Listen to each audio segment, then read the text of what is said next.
grenade out! Kill confirmed. Neutralize hostiles, grab their tags to win. Simple enough.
God damn you.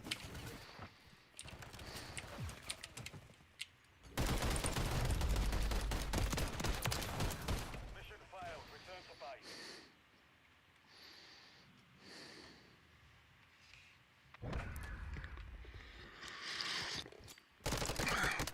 Excuse me.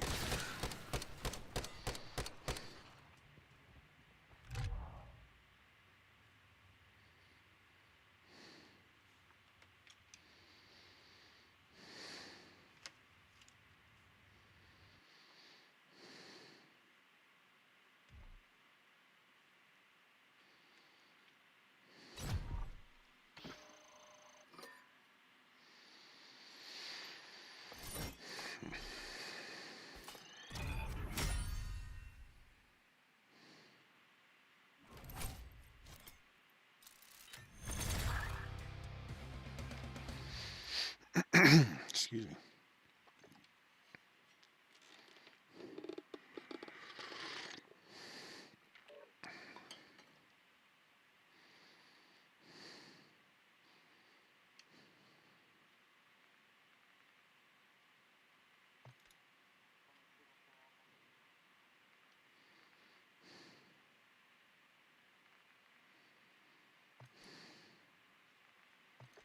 You celebrated too soon. Revenge is mine.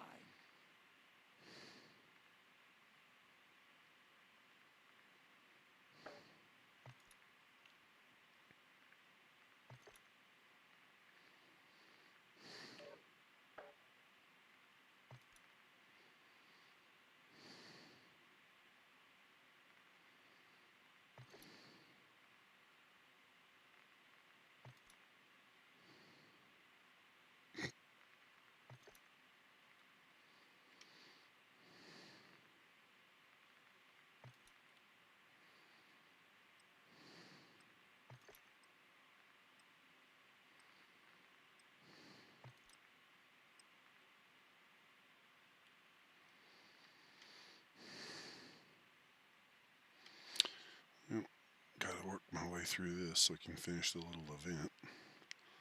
Then we can get back to standard games.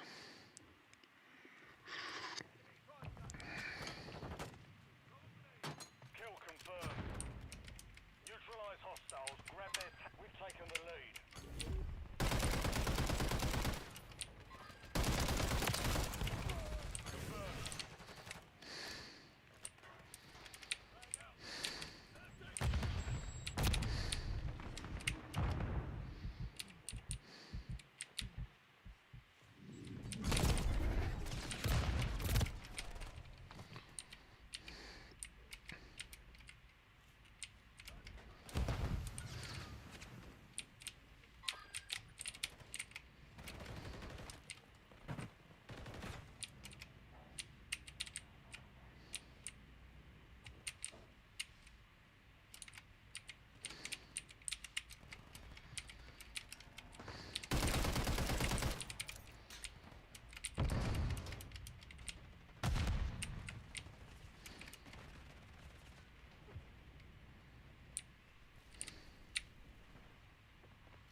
Shit. Okay, knife camo challenges. No, I'm just on all these souped up ones. It seems like that's usually the best way that I can keep playing is to switch to the knife and just run around and stab people on super speed. We've secured the lead. Come here, you. Shit. The enemy's taking the lead.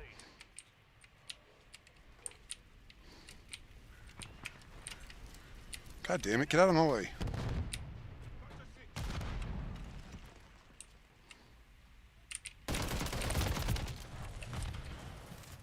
Wow.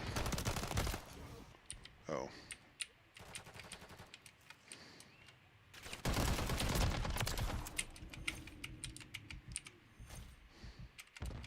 Confirm that one.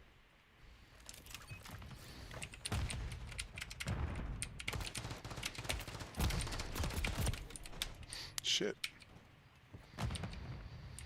What are you up to today, Ace? Anything of note?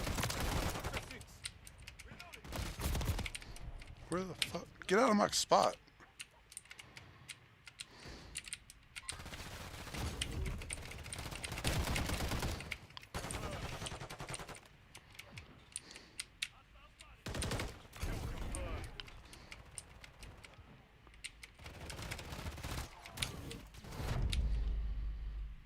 Well, phooey.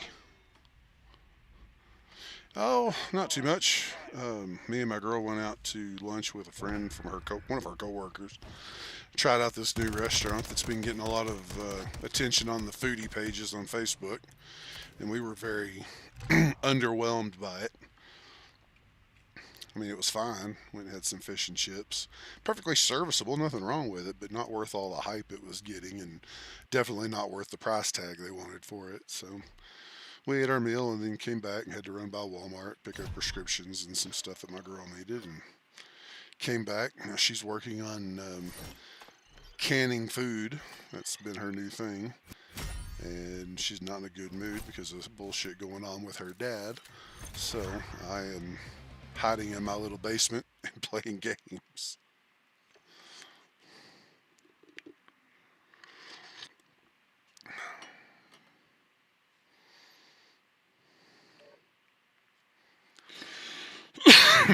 Excuse me.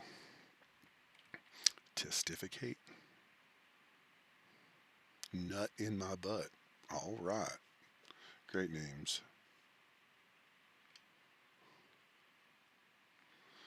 You know what?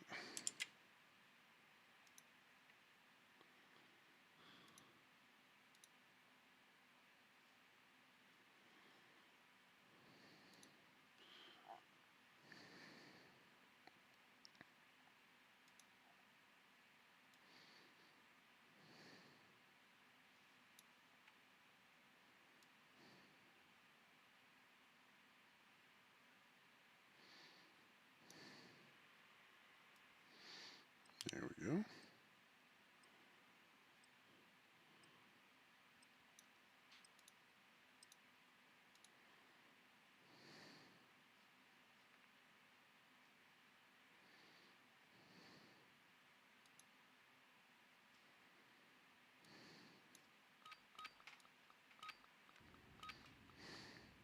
There we go. Yeah, interesting name, that's for damn sure. I used to always use a name a long time ago that was just Kill confirmed. Giggle Stick. I always thought that was a funny name. We have taken the lead. Shit. I always have a hard time switching on this map to the... Fuck you! Get out of my area. Secured the lead. I don't even remember what I was about to say now.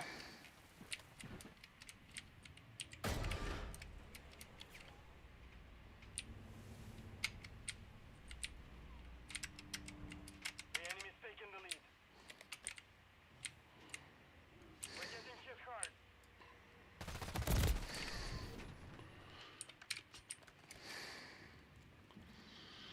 Well, aside from nothing much, you got anything going on today?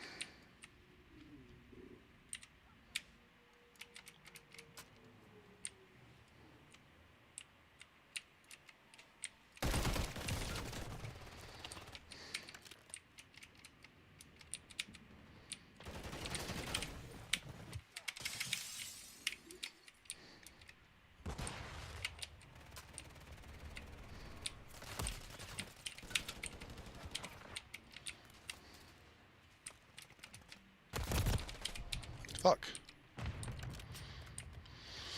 Well, sounds like you need to get you a cold beer and prop your feet up. Do a little relaxation, maybe some gaming. Take it nice and easy.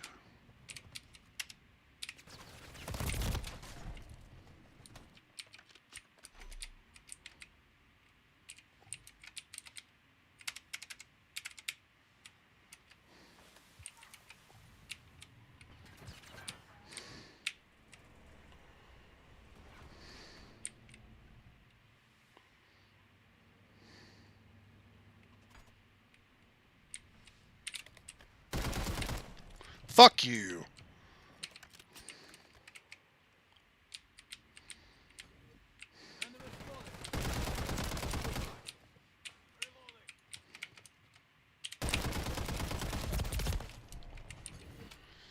Getting my ass kicked.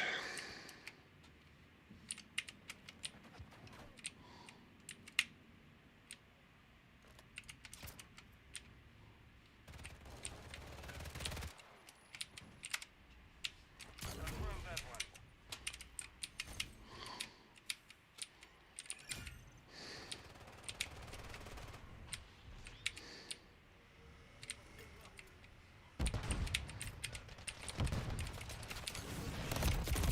Knocked one.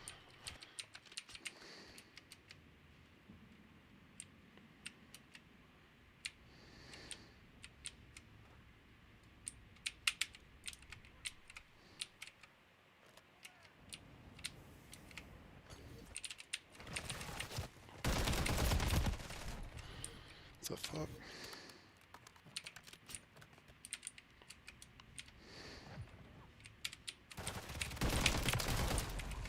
Tag secure. Kill confirmed.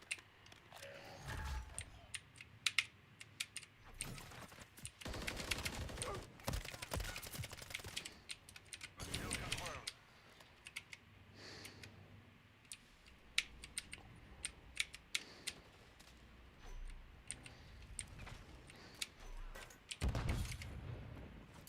Confirmed.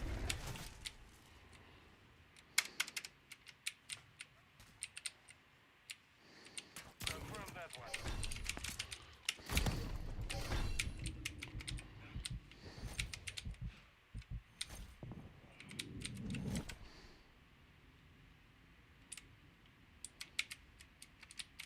Tag secure. Kill confirmed. Confirmed.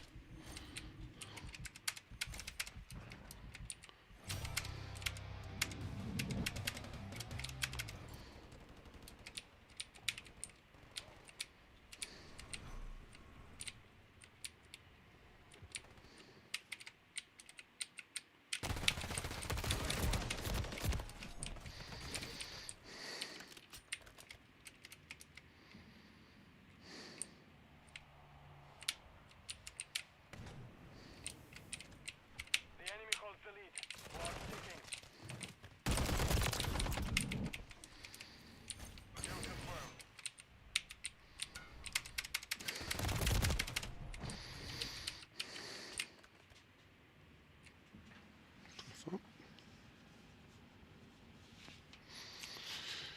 Weird phantom tickles.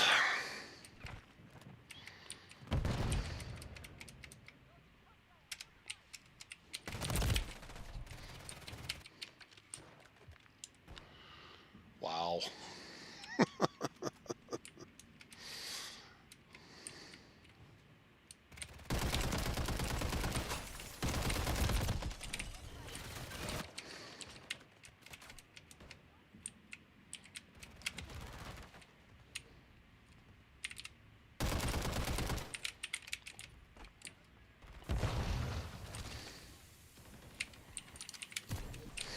Oh, you fucker.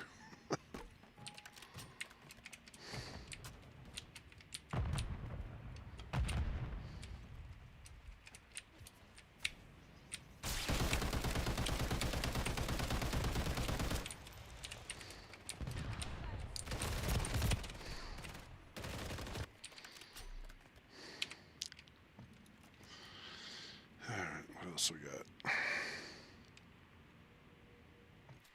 Let's do it with that one.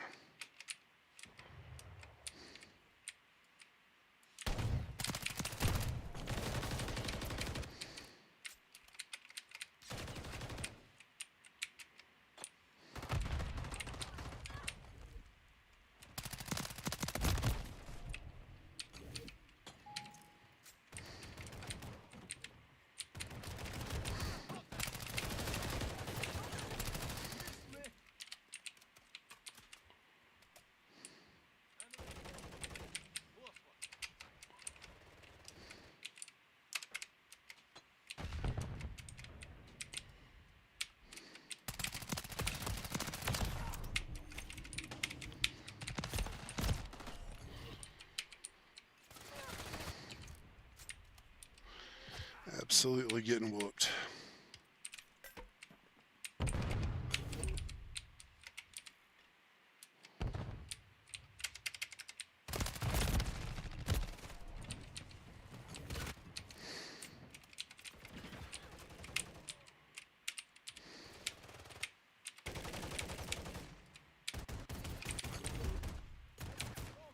Tag secure. Kill confirmed.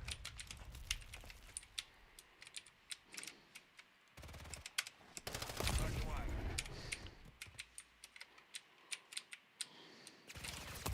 Hostiles, look alive! Got you covered.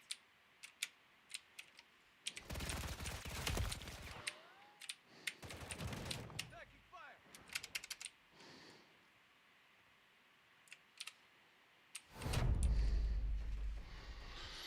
Oh well. Return to base.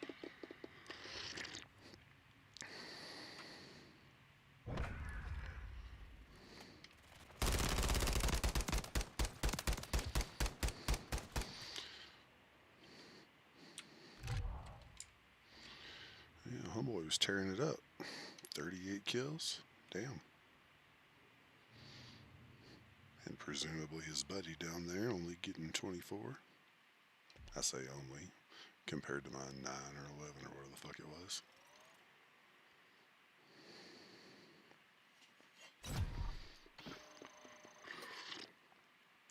Laser baby.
I don't need to listen to all your background BS. And maybe not you either, Boris. And Alan Mob, I already blocked you, didn't I?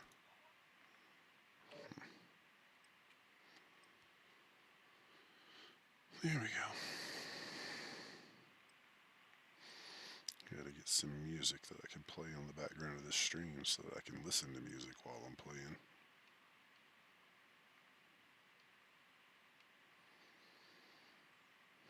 I turned on Pandora a few weeks ago and got notices from Twitch. You can't fucking do that.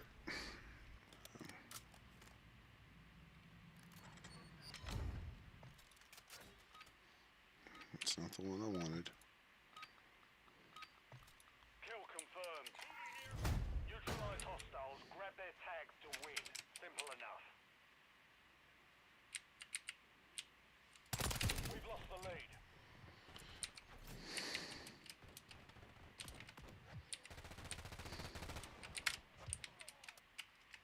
Confirmed.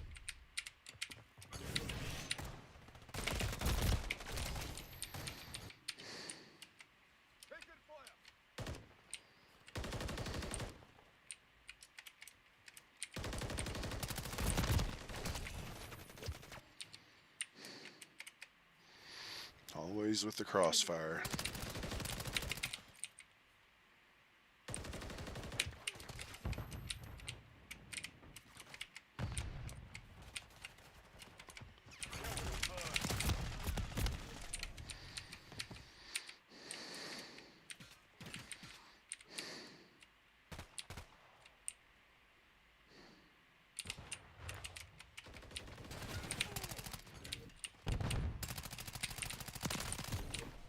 Oh, you fucker.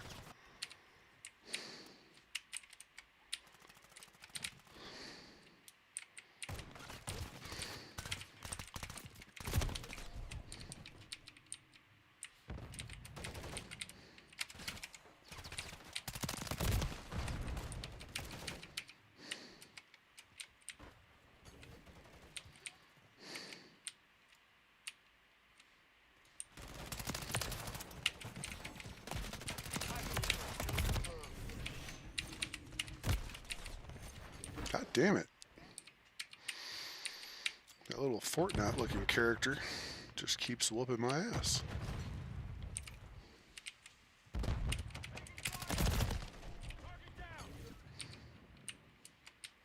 While I get whooped all over.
We've taken the lead.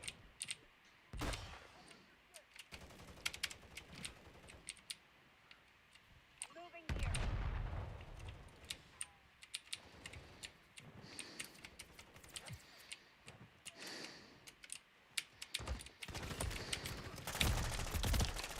Fucker, die.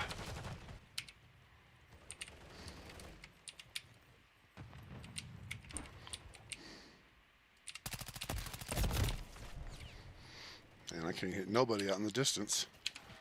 I have to get something with a scope on it.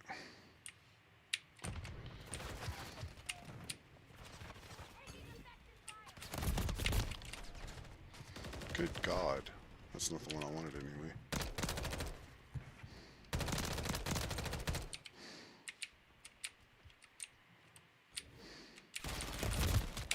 God damn it!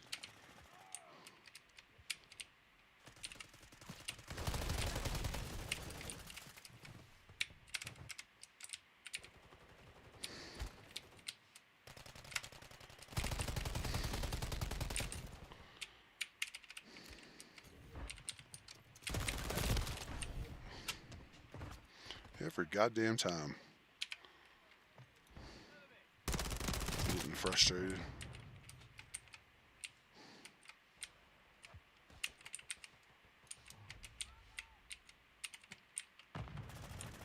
Mission time is half complete. Secure the victory. Kill confirmed.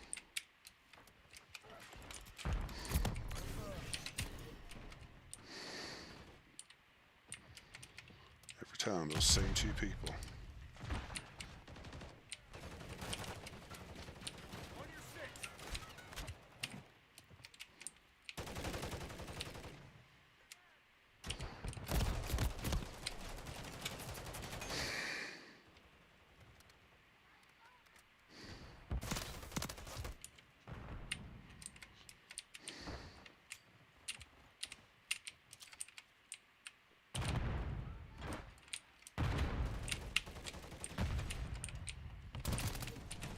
God damn it. Every time I turn a corner like that, that dude whoops me up.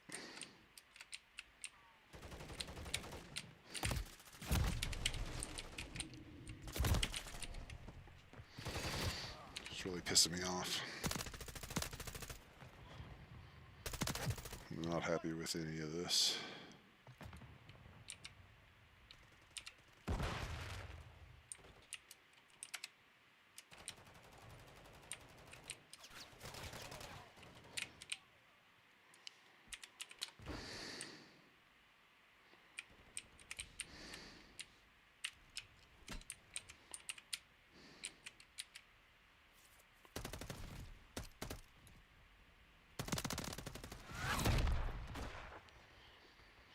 The mission's complete. Good work.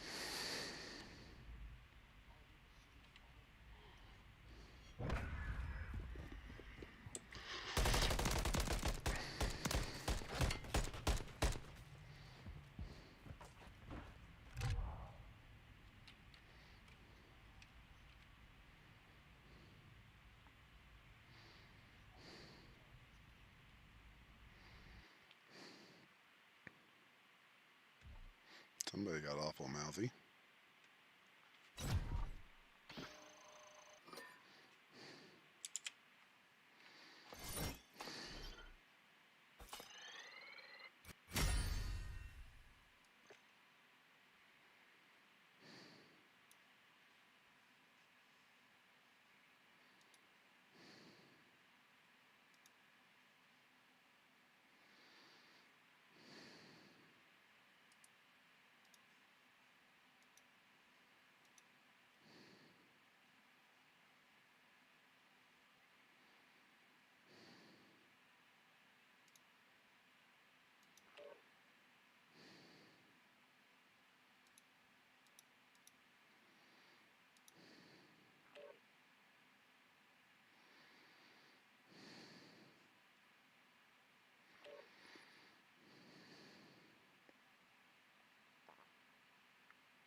Kill confirmed.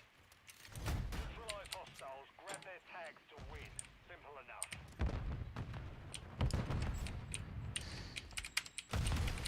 Confirm that one. We've secured the lead.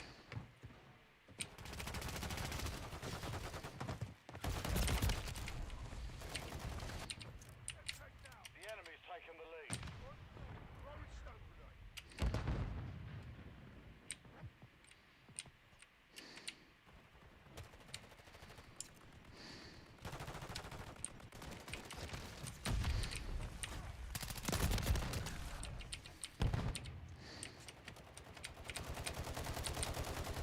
Getting hit hard.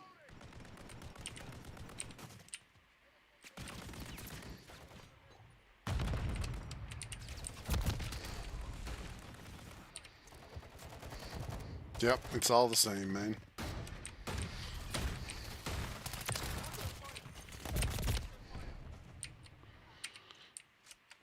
Kicking my ass and making me feel like an asshole.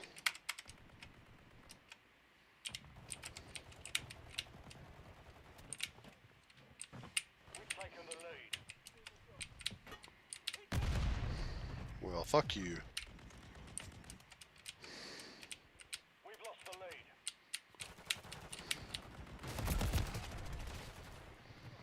every goddamn time I turn my back, somebody's there to shoot me.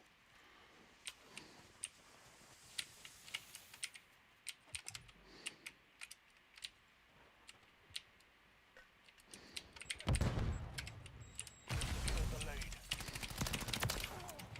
Notch one.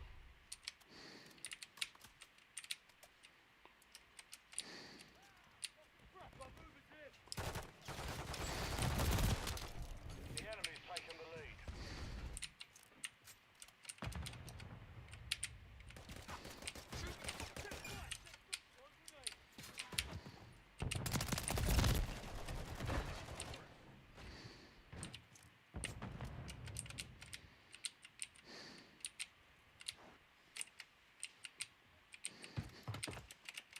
Kill confirmed.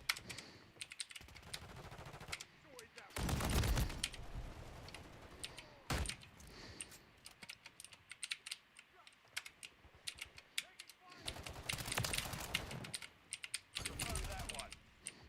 Wow, dude. Stealing from your own teammate? Fuck you.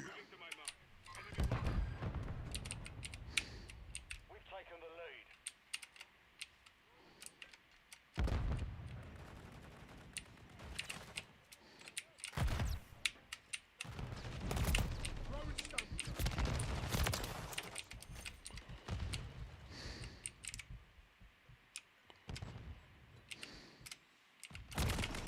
Kill confirmed.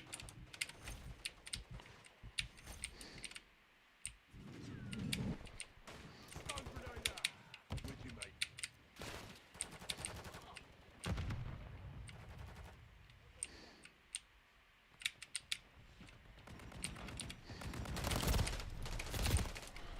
Damn it.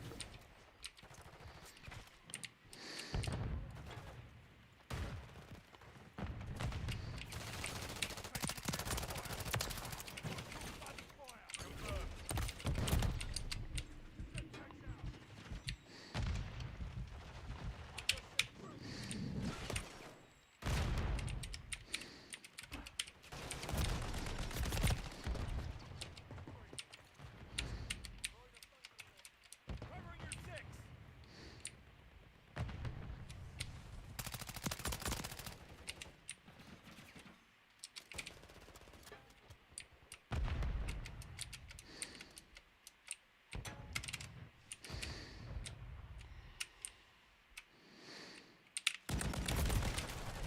What the fuck?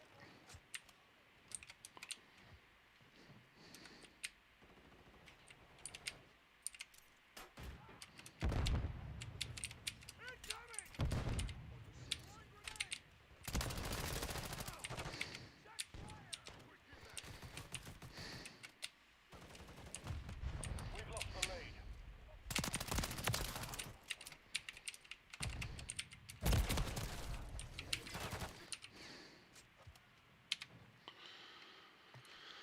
Alright, let's try doing it the way they like to do it.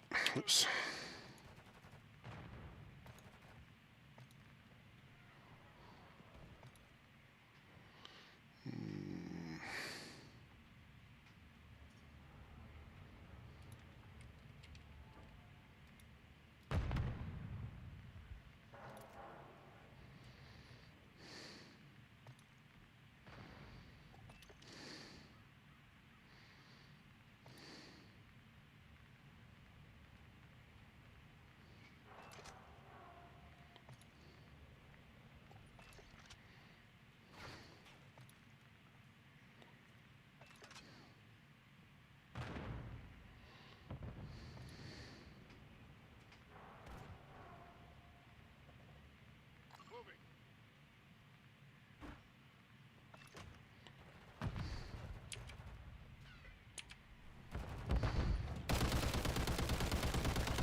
Mission failed. Return to base.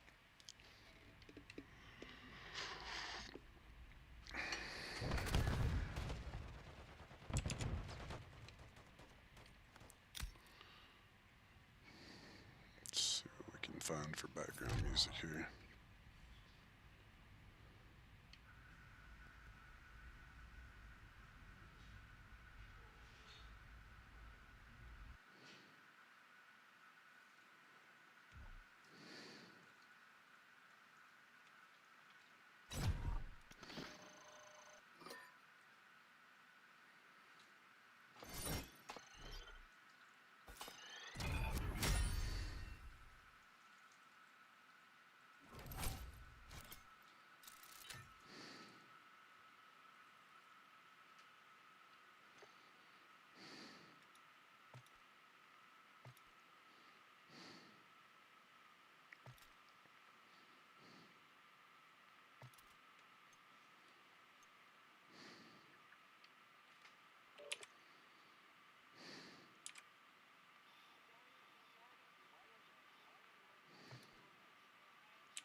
Why can't I mute that dude?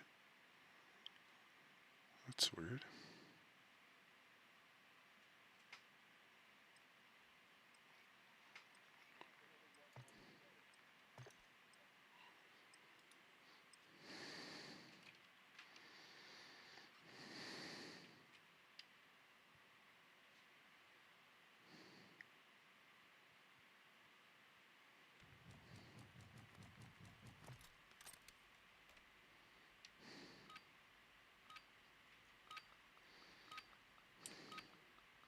Kill confirmed. Kill them and secure their tags. Covering you. Hostiles, look alive.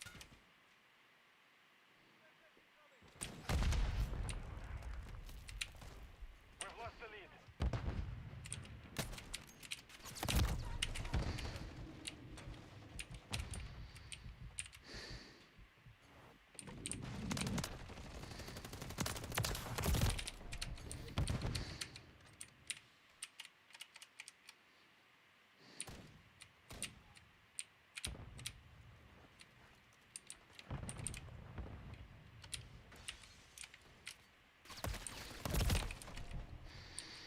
We're losing ground.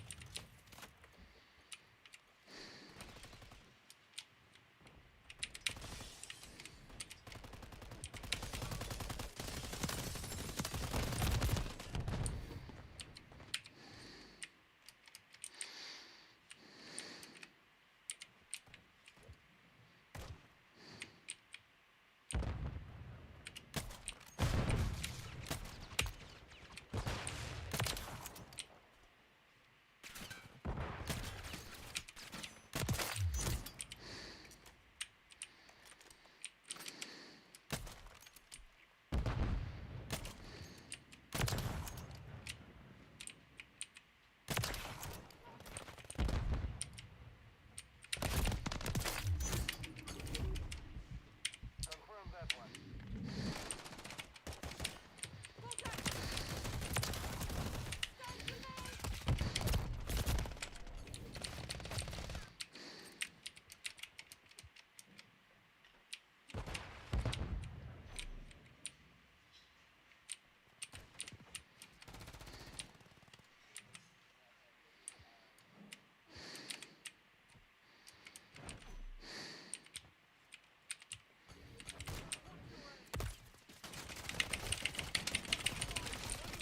Where the hell did he go?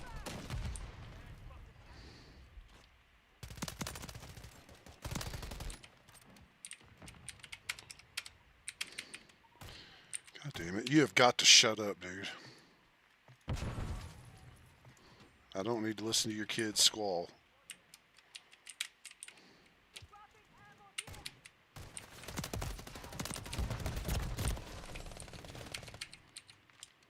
Yeah, whopping 7.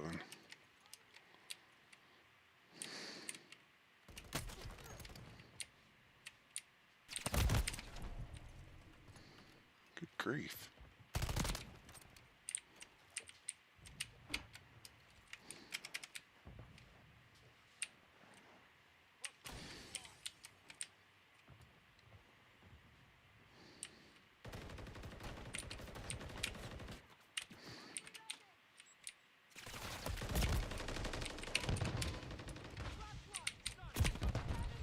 Fuck me.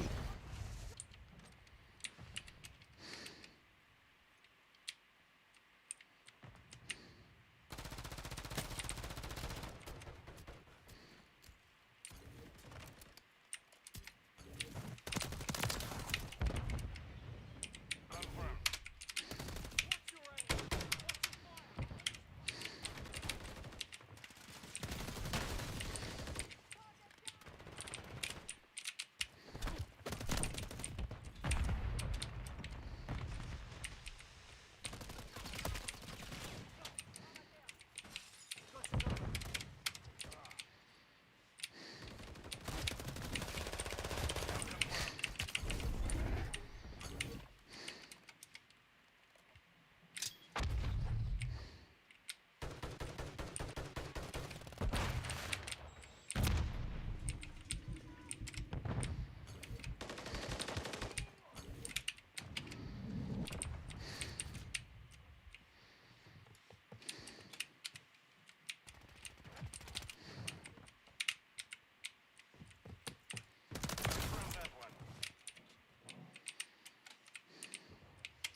You mean I keep wanting to switch to a knife, and I don't have one.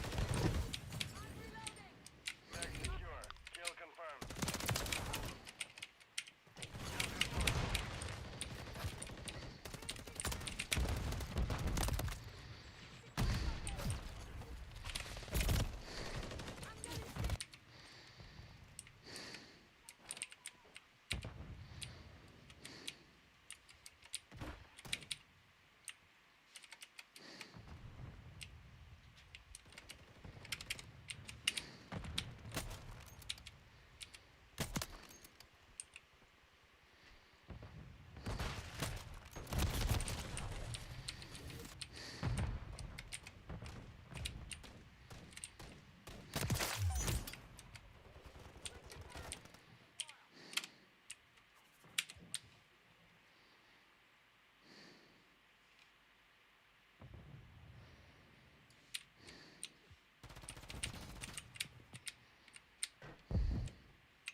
Fuck, I can't hit shit.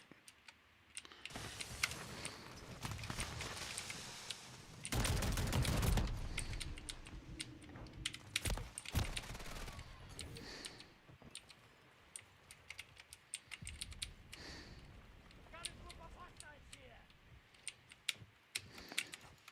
Tag secure. Kill confirmed. Set fire.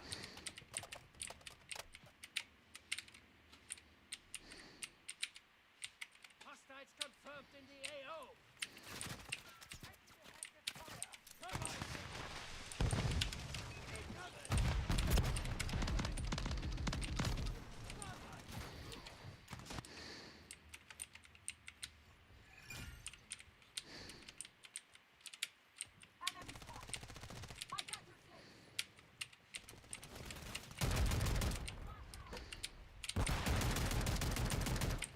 Confirmed.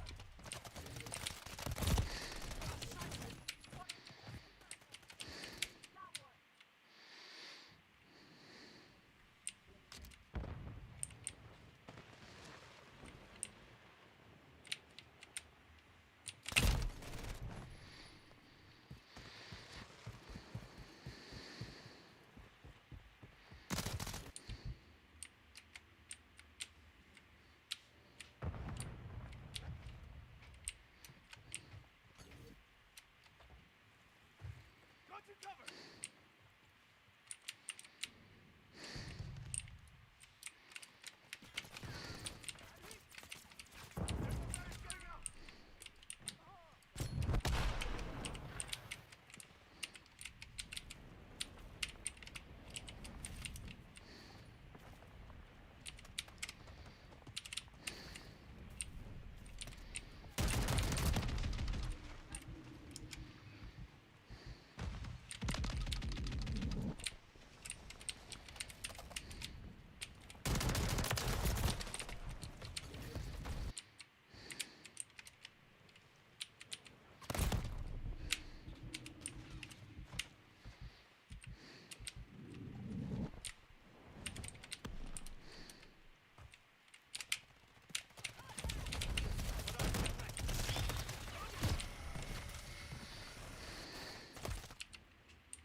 What the actual fuck? There's no way that that should be a better killer than a shotgun. Fire, eh? Explosive shotgun, no less. Would you get away from me, dude? What are you aiming at me for?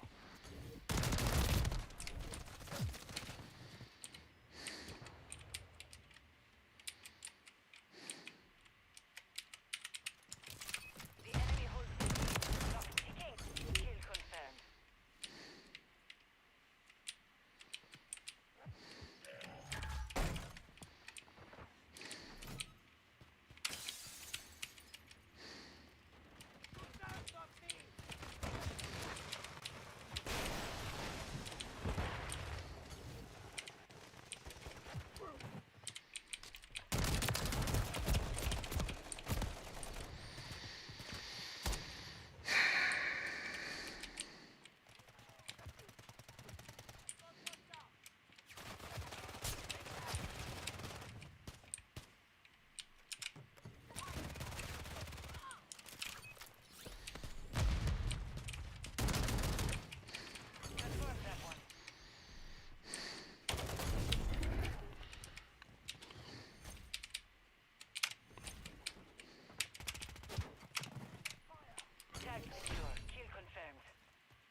whose gun I picked up, or when.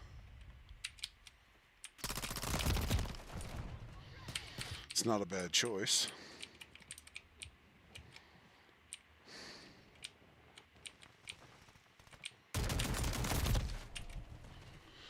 Just can't hit that kind of distance with it.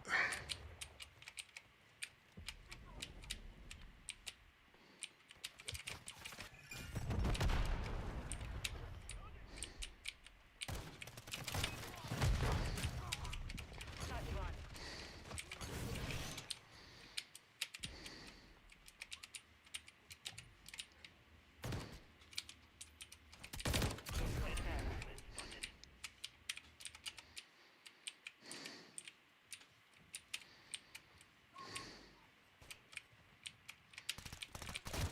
Confirm that one.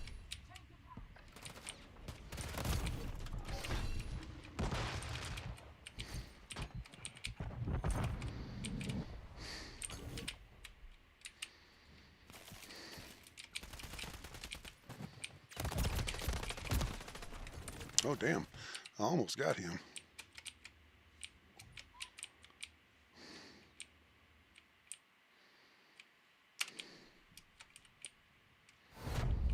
Wow. Mission failed. Return to base.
God, I miss cigarettes.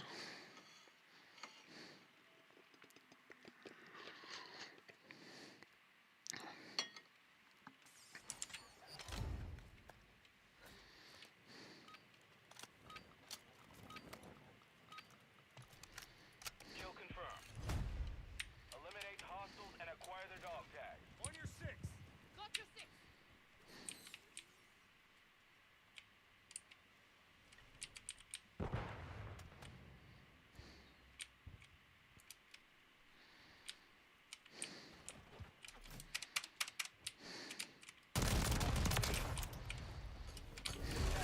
Kill confirmed.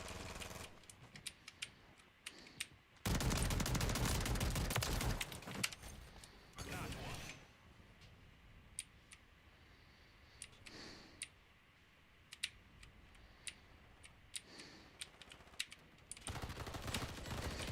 Confirm that one. Got him on the run. Keep it up. Confirmed.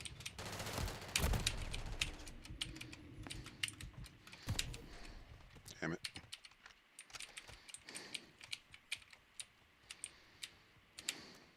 On your six.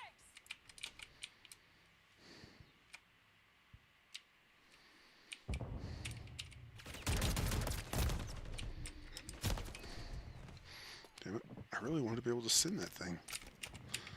People are always sending it at me.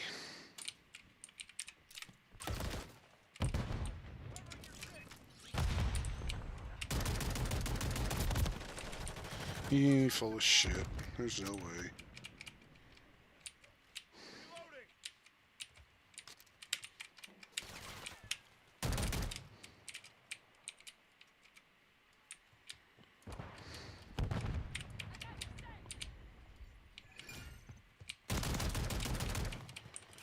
Kill confirmed.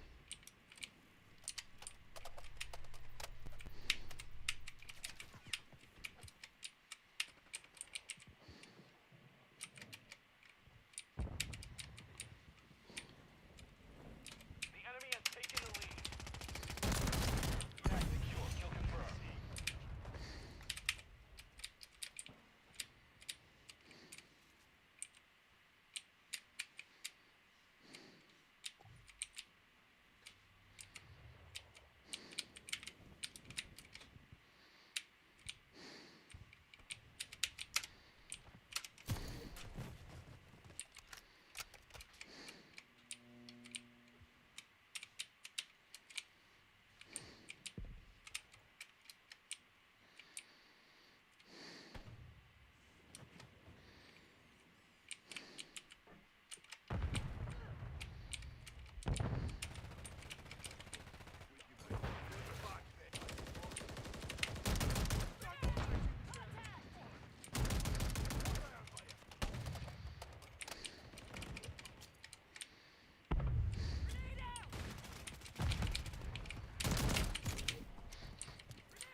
Really? You can take a whole bunch of explosive to the face?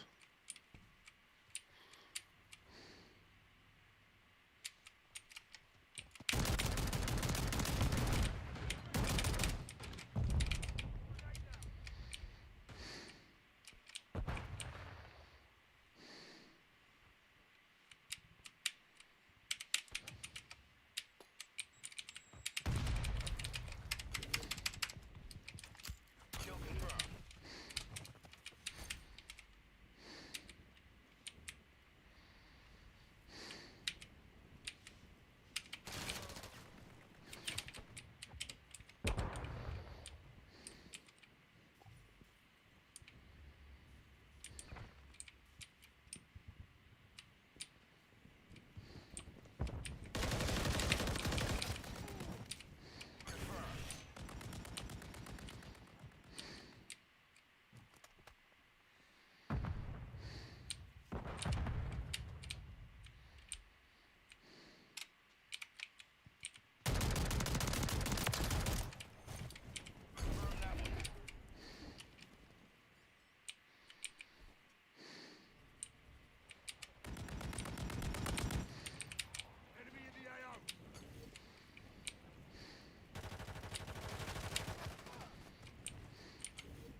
didn't it kill her? That's weird. Mission is complete. Good work.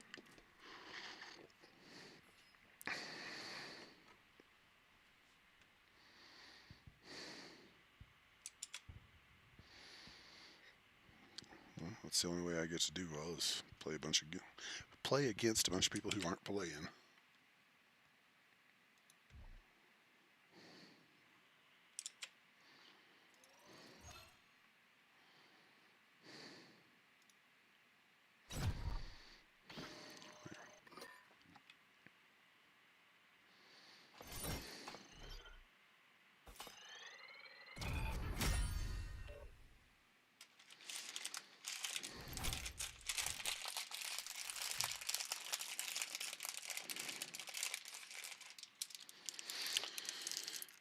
Good old orange vanilla candies. I love these things, and you can never find them anywhere.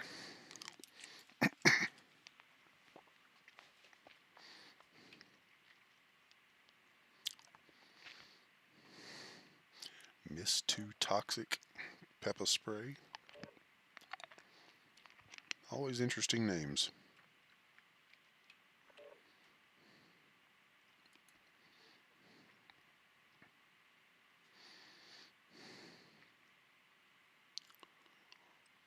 Hey, Carve 7. Not sure how you intended to say that, but still, appreciate you following, hanging out. I just sit here and play games and goof off, listen to a little weird music, swear at a bunch of people, but I appreciate you coming by and following. If you happen to know anybody who is in a position that likes to donate kidneys, I am in desperate need. That's one of the reasons I'm doing this, is just to kind of put it out there in case somebody's interested in Kill confirmed. helping out. Eliminate hostiles and secure their tags.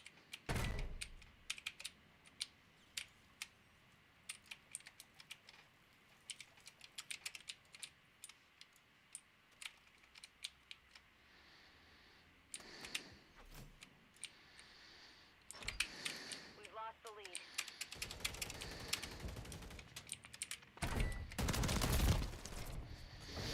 Alright, I'm going to have to change that gun. That's just not good enough for me. I'm taking fire! Me?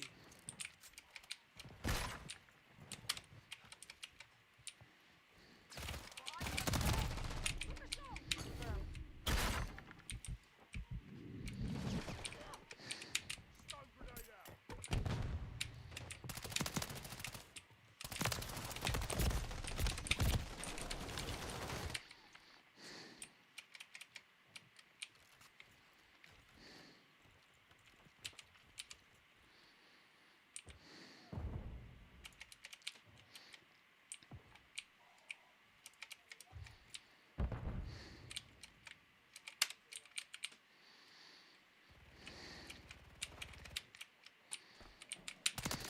Confirmed that one.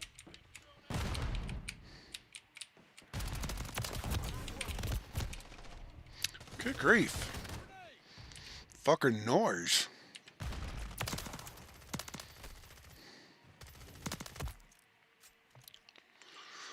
Oh, that is bullshit. Who else?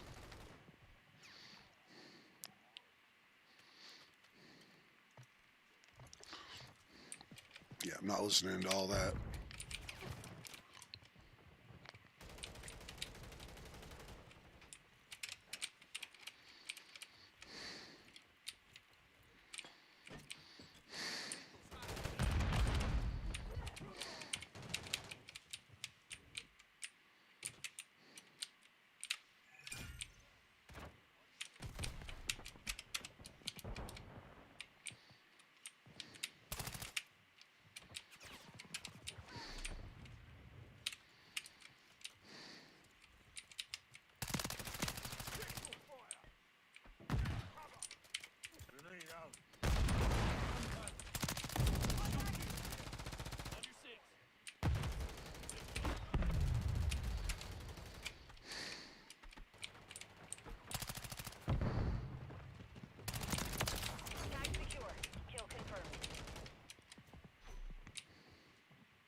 Oh, I'm doing all right. Is that why you stream? Yeah. I don't know. I guess it was about 2016. I went for my commercial motor license physicals that I had to do, and they started saying, "Hey, man, we're finding a lot of protein and blood and protein in your urine."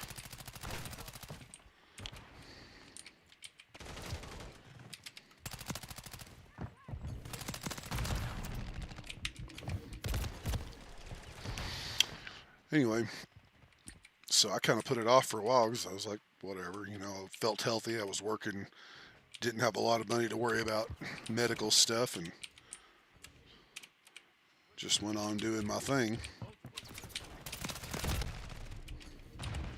And anyway, the doctor at the physical place wasn't my regular doctor. He originally came and said, "Hey, man, you got this blood and protein in your system. You really need to go get this seen." So I went and saw my regular doctor, and she sent me to a kidney doctor, and they did a CAT scan on me and said that although they didn't get a good sample, my kidneys looked like they belonged in somebody who was 5'5", and I am not 5'5". I am 6'6" and about 300 pounds. He said those things were itty bitty on somebody like me. And so we started treatment. It was just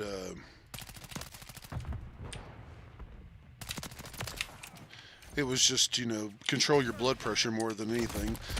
It turned out that the main reason I got it was because when I was a young man, I did an idiot lift. I picked up a 400-pound table like a curl, and it blew out my back. And because of that, I started taking heroic doses of ibuprofen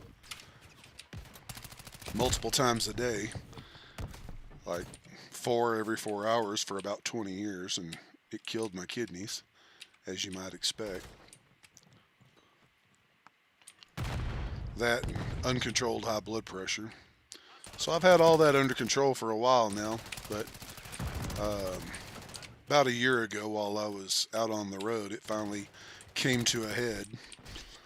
My kidney function had dropped down to, I don't know, 10, and I was doing all right.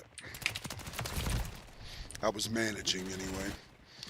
I didn't feel great. My stamina was pretty dog shit, but I was doing okay in that I felt all right, and I was able to keep doing my job. I didn't just drive trucks. I was throwing the groceries at the food service places. It was a lot of physical work. And it eventually got to be just too much for me. And I was out on a trip. I was in, it wasn't great. I was out in Idaho with my partner. I was driving for Papa John's, and so we would go deliver to the various restaurants. And we were in Idaho, and man, it hit me hard. I lost all of my ability to just stay up and run. I just couldn't hang with it. And so I did my best to finish out my route for that night. My partner, who was exhausted, he had stayed up all day trying to let me rest, crashed out, and I did my run for probably 8 hours that night. And as it got closer and closer to time to switch, and of course he couldn't just take over because he wanted to. You got to keep your logs accurate and everything.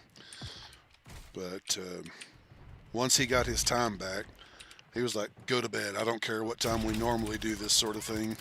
Just go to bed, get you some rest." And I crashed out. That was in, I don't know, it was probably about 5-6 hours out from where we had to be to get back.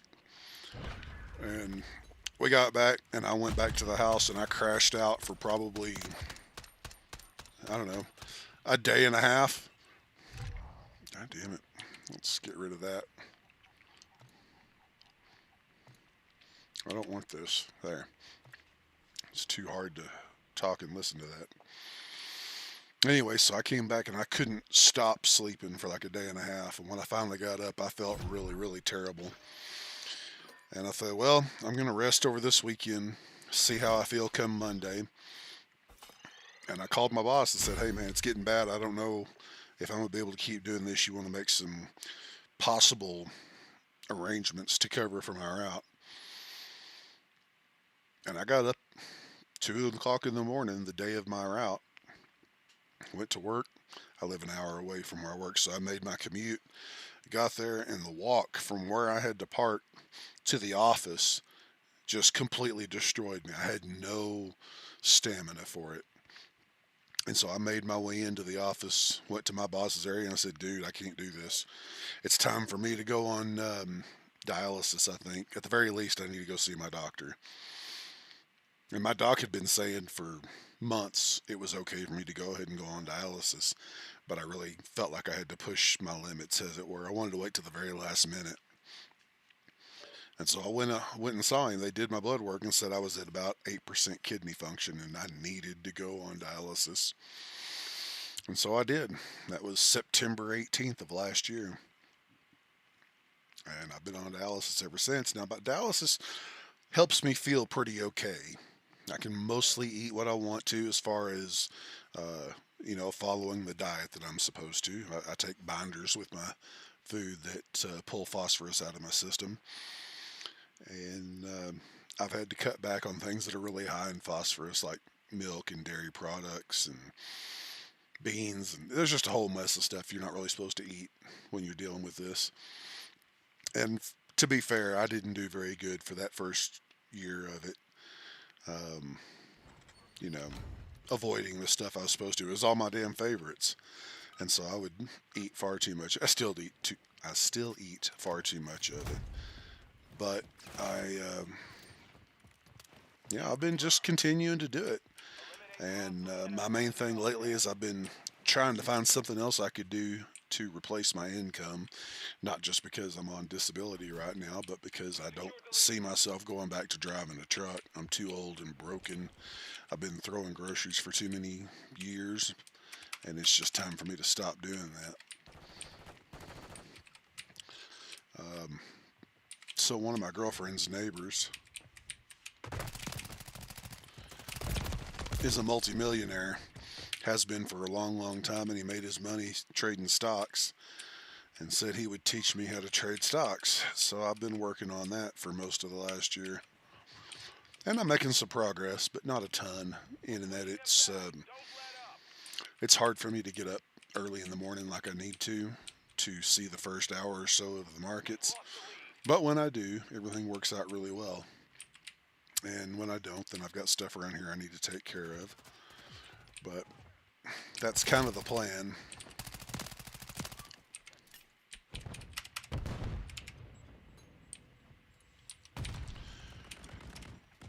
Anyhow, my girlfriend wants to donate a kidney for me, and it may come to that.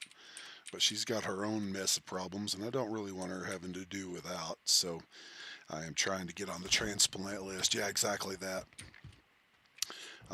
About a year ago, I went and did all the major testing that I had to do to get on the transplant list. I've done everything I have to except losing weight. I still have to get down to 280, and it's been a real struggle because I'm not doing the exercise that I used to. Um, so what they did is they approved me for a donate on my behalf, like robotic surgery. They said they could do robotic surgery with me because my belly's fat and it's in the way, and regular doctors have a hard time with that. But the robotic surgery doesn't really matter so much how fat I am, and so if somebody wants to donate directly to me or on my behalf, then they can do that. Otherwise, I have to get on the transplant list for a cadaver. And in order to do that, I have to lose weight. So that's the process I'm on right now, is trying to get down below 280 pounds, which I haven't done in 35 years at least. The last time I weighed less than 280, I was probably, I don't know, 28, before I went to driving on the road back in the day. Yeah, I was slim, trim, and fighting lean back when I first started driving on the road. I had been, I was a young man at the point. I was in shape. And after a couple of years of driving over the road, I wasn't anymore. and I started throwing groceries for a living, you know, delivering to restaurants and daycares, convenience stores, all of that mess. And doing that work for so long really took a toll on my person. And so yeah, I've got a lot of problems as far as that goes. My knees are blown out. I've got a real problem with my back. I just don't think it's a good idea for me to go back to throwing groceries. So I need to find something at the very least that is not going to break me. Stocks seem like a really good option for it, but it can be hard to get it going.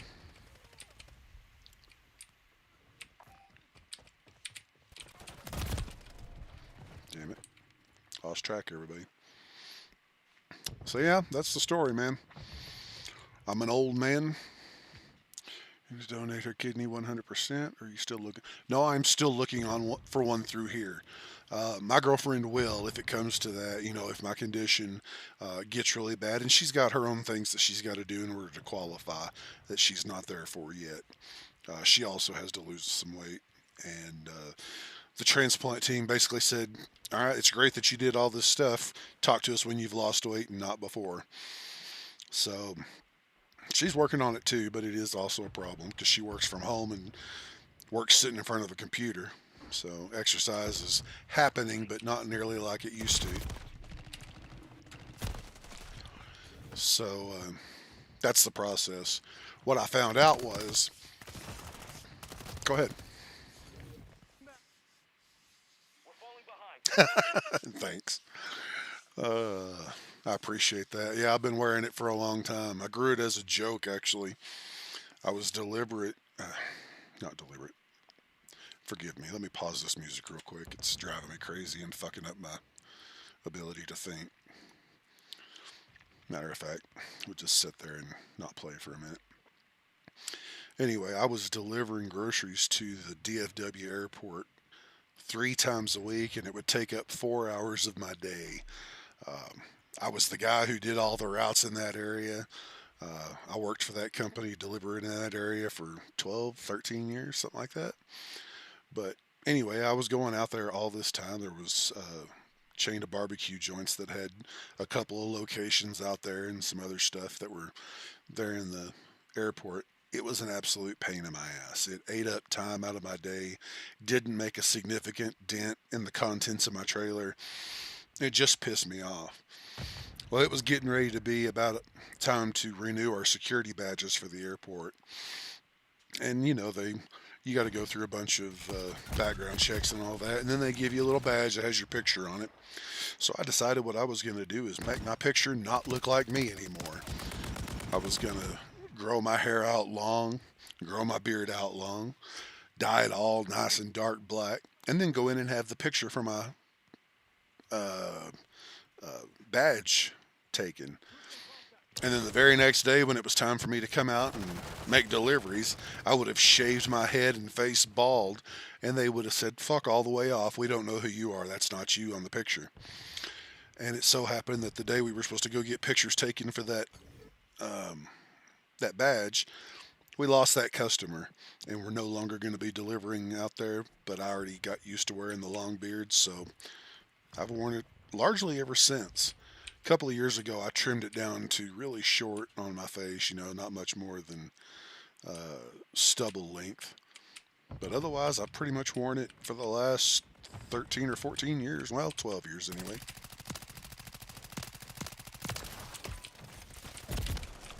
And it couldn't get away from him. Carv, I haven't had a chance to ask about yourself. How old are you, man? I'm assuming you're a dude. That sounds like a dude name. But if you're a young lady, I apologize. Um,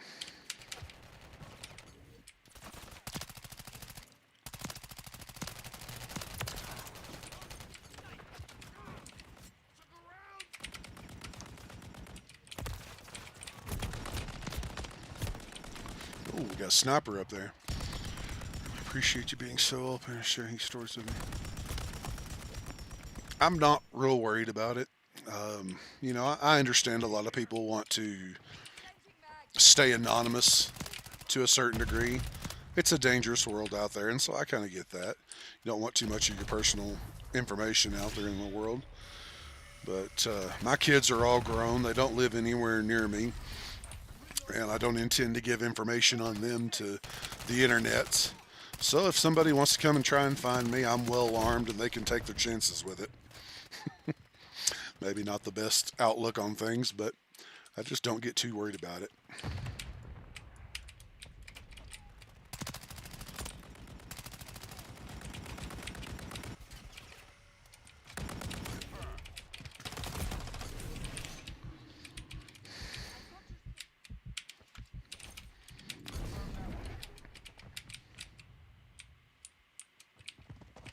Last one.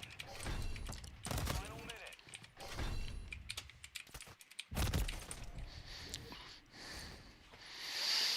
Yeah, I'm a big guy. I'm not in any kind of shape anymore, and I just don't have that kind of intimidation factor that I did when I was a young man and who was fit. Uh, but I do all right as far as that goes. Nobody wants to mess with me. Even if a person thinks they can take me, it's not usually worth the effort. So, like, I used to deliver to the worst neighborhoods in Dallas all the time and never had any trouble from anybody. I don't know how much of that is I'm a friendly guy and they were friendly people, and how much of it is I just didn't happen to go to the worst spots. But I never had any trouble with people down there. Um, None. Like, I was in all the hoods delivering to the shitty convenience stores that look scary, and nobody ever gave me any trouble over there. And nowadays, I walk around and I'm usually armed when I'm out in public. Obviously not as open carry, but I'm usually armed, and my girlfriend's a good shot too. So worst case scenario, somebody's gonna get hurt. But I'm just too old to be worrying about trying to fight with people these days. You should see the. Yeah, take your time, man. No worries. I'll have to find a picture of my girlfriend because she is 5'1" and I am 6'6", so obviously it's a thing.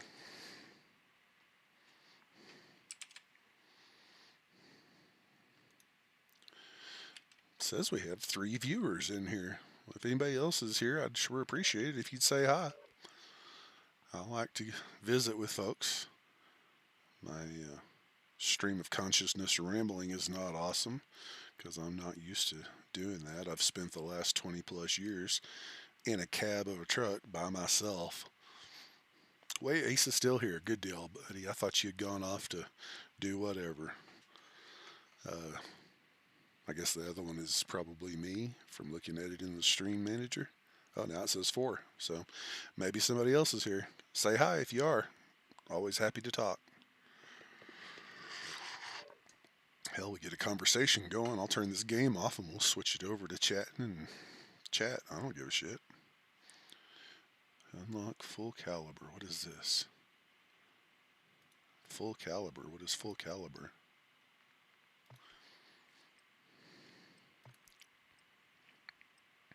Oh. I guess I already made progress on that.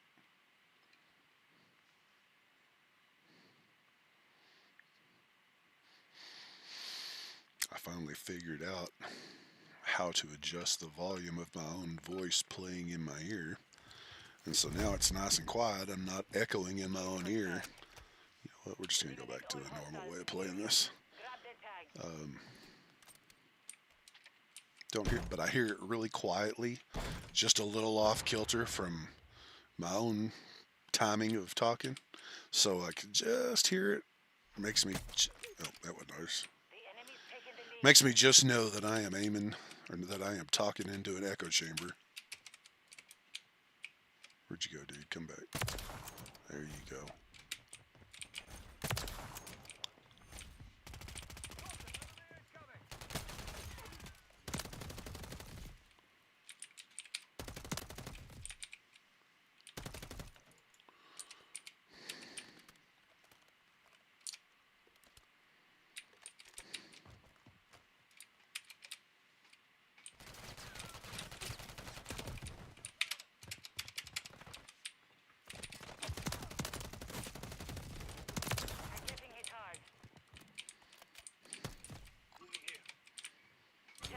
secure. Kill confirmed.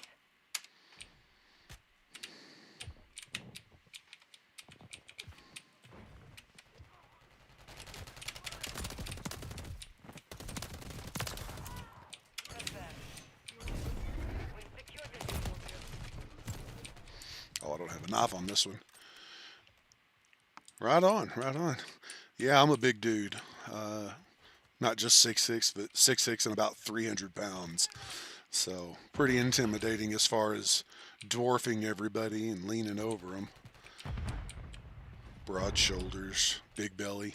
Just makes me We've lost the lead. take up a doorway.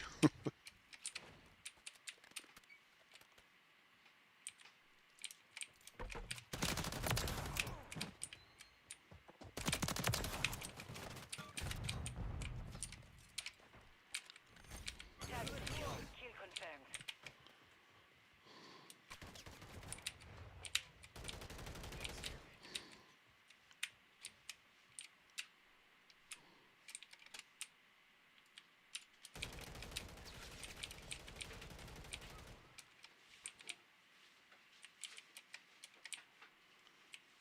6'7" and 330. Right on, dude. When I was in high school, I got as high as 6'8", but I've lost a lot of height with my discs squishing over the years. What, love? You don't scare me. Oh, well, I know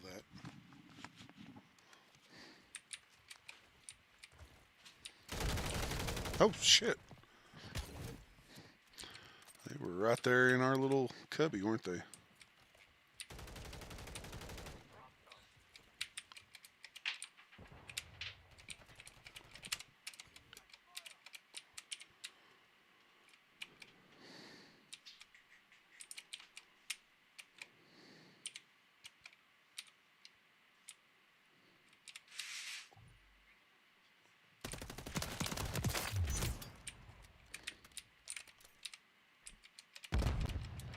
Kill confirmed.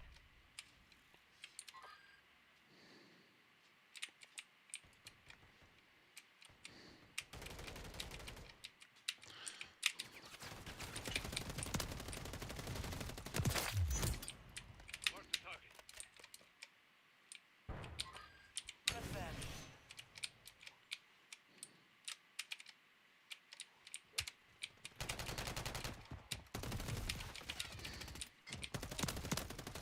What's your back? Confirmed that one. Changing mag.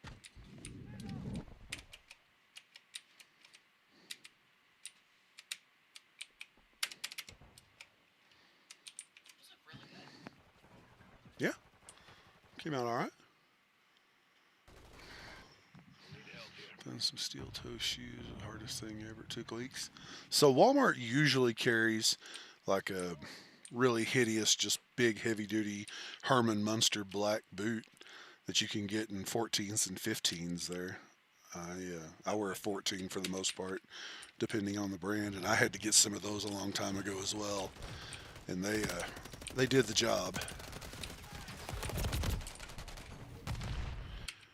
But I pretty much wore tennis shoes all the time at my work, even though we weren't supposed to. We're falling behind. Get moving. Enemy spotted. Covering you. Changing mag.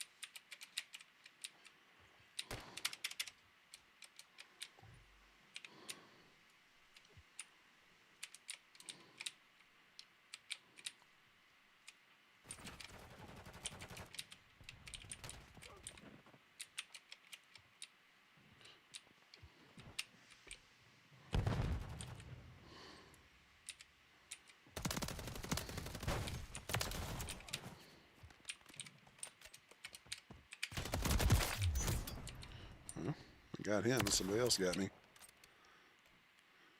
You're a 16. My son-in-law wears a 21. It's crazy. He's built about like me, but not quite as tall. And I don't know how he got clown shoes like that on his feet, but fucking size 21 that dude wears. Has to special order them for the most part. That's 16. That's a big old foot, dude. Talk about Sasquatch. Kill confirmed. shit.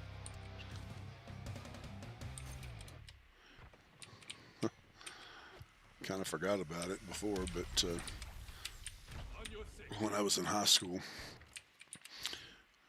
my best friend and I used to always walk around together. But he was only like 5'8", and at the time I was 6'5", and it was always like the Twins movie, you know, with Arnold Schwarzenegger and Danny DeVito.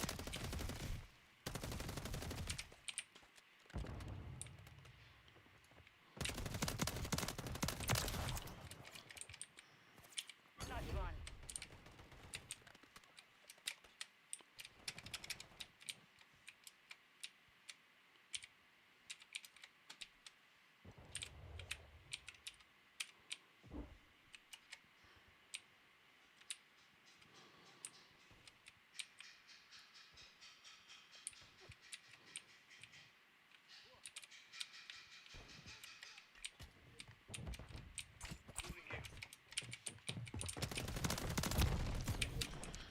Shit.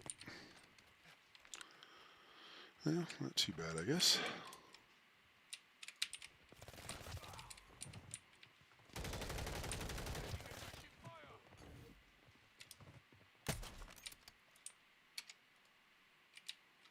Stick your head out, dude.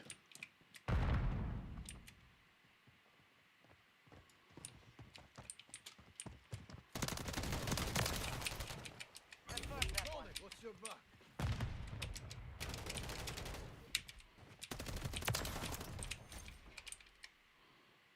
Confirm.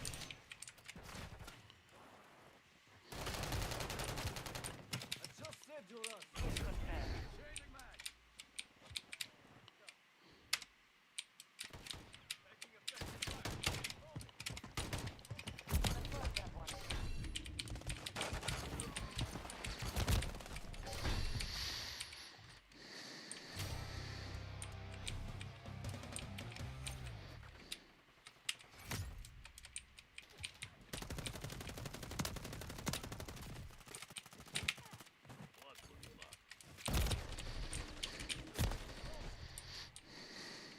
Right on. Let's see. Let me scroll back a little bit here.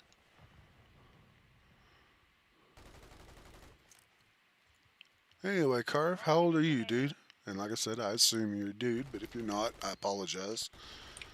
The young man that's also talking to me there, Ace, is a young man, and I am not.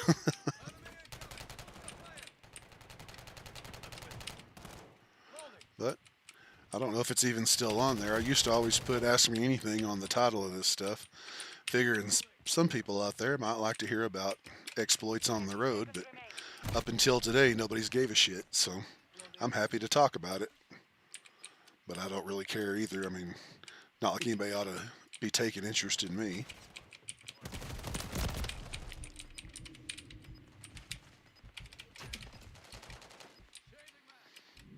10 seconds remaining.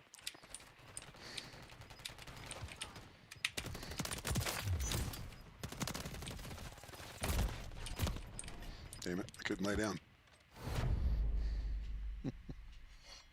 Mission compromised. We failed.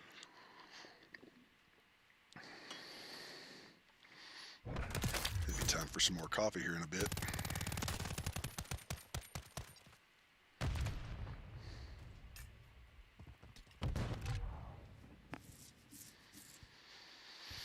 And Ace, we were talking the other day about the snow coming, and it did, but it also melted off the very next day. The roads are clear, no issues.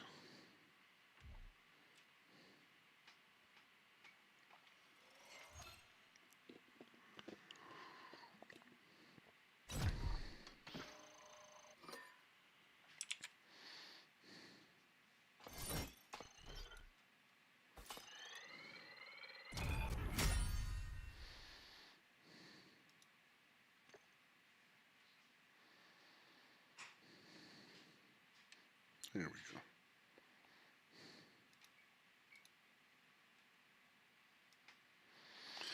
The other day I was on here streaming, and I've got a monitor up above the game and one off to the side, and I had the chat set over on the opposite side and promptly behind the broadcasting software and forgot all about it. Some dude was chatting and wanting to talk, and I just never did see it because I was too busy playing games.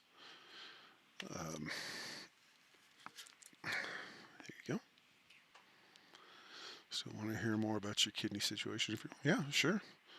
What's been the hardest part of all this? Really, the lack of stamina has been my biggest thing. Like, I'm still strong as an ox. I'll take a 250-pound man and throw him up on my shoulders, but I got to put him down pretty quick because I get tired really fast. I do peritoneal dialysis at home every night, and that is basically I've got a little port in my belly, and it pumps fluid into my torso, into my cavity on the inside, and it sits inside for a couple of hours, and then the machine pumps it back out. It does that like 4 times through the night. And that process dehydrates me a lot. It pulls a lot of protein out of my system and kills my appetite. So I have a hard time eating in general. And because I'm fat, obviously that seems like that would be a good thing, but it kills my appetite by making me nauseous. And that's not awesome. I took a break from this weight loss meds that I've been on for a while to see if I could get past the nausea a little bit. And I did, and I've kind of gotten my appetite back, but I still don't want to get it all the way back because obviously I want to lose weight. So, meeting those requirements, I guess that might be it. Because I struggle so much to keep moving and doing things.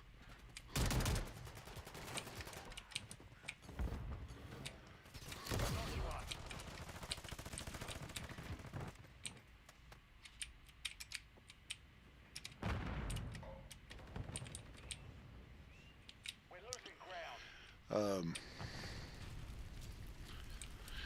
The other thing is that with this port, there's a lot of activities that I can't do that I would like to do that I used to do all the time. Like my port is in my belly and I have to keep it covered and medicated, which means I can't be going and getting inside swimming pools, for instance, because the water in a swimming pool is nasty. Not good. It'll get in underneath the... Where'd you go?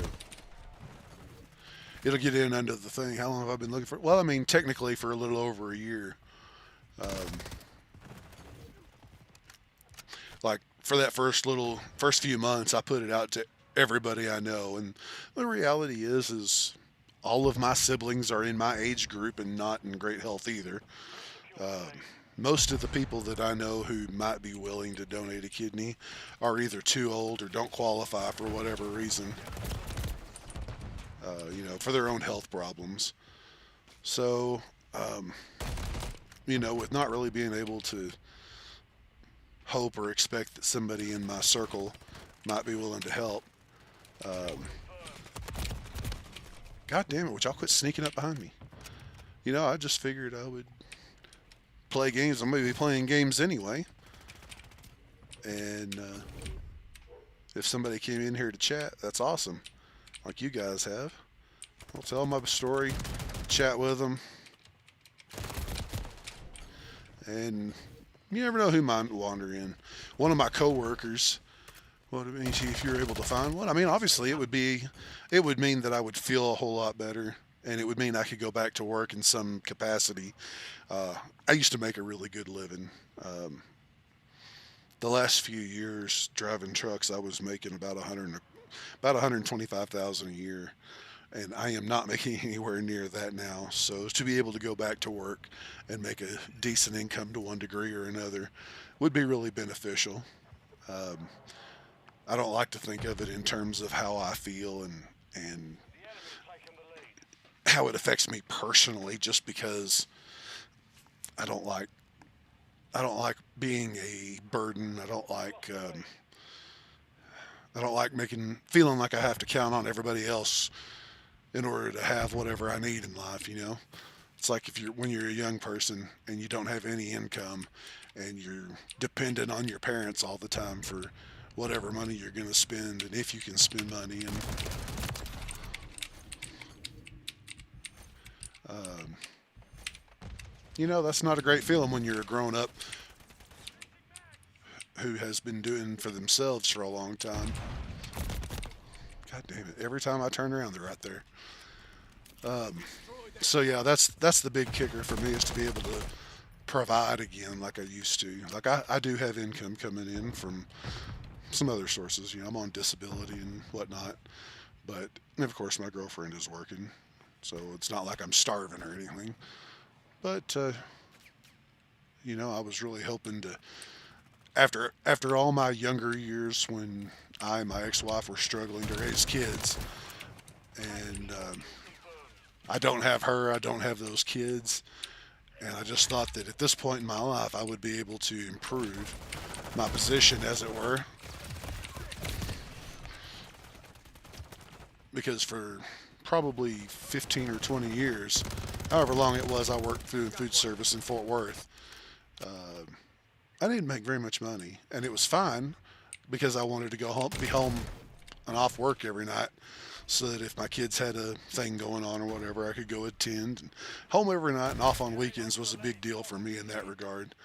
And so I took the lower pay, and it was no big deal. But after the ex-wife split and the kids were all grown and went their way, uh, I was really hoping for a little more rebuilding time, and I did. I've cleared out my uh, credit card debt, so I'm in a lot better position as far as that goes. But I'm not earning, and that really grates on my nerves because I feel like I'm sitting around being a burden on the world.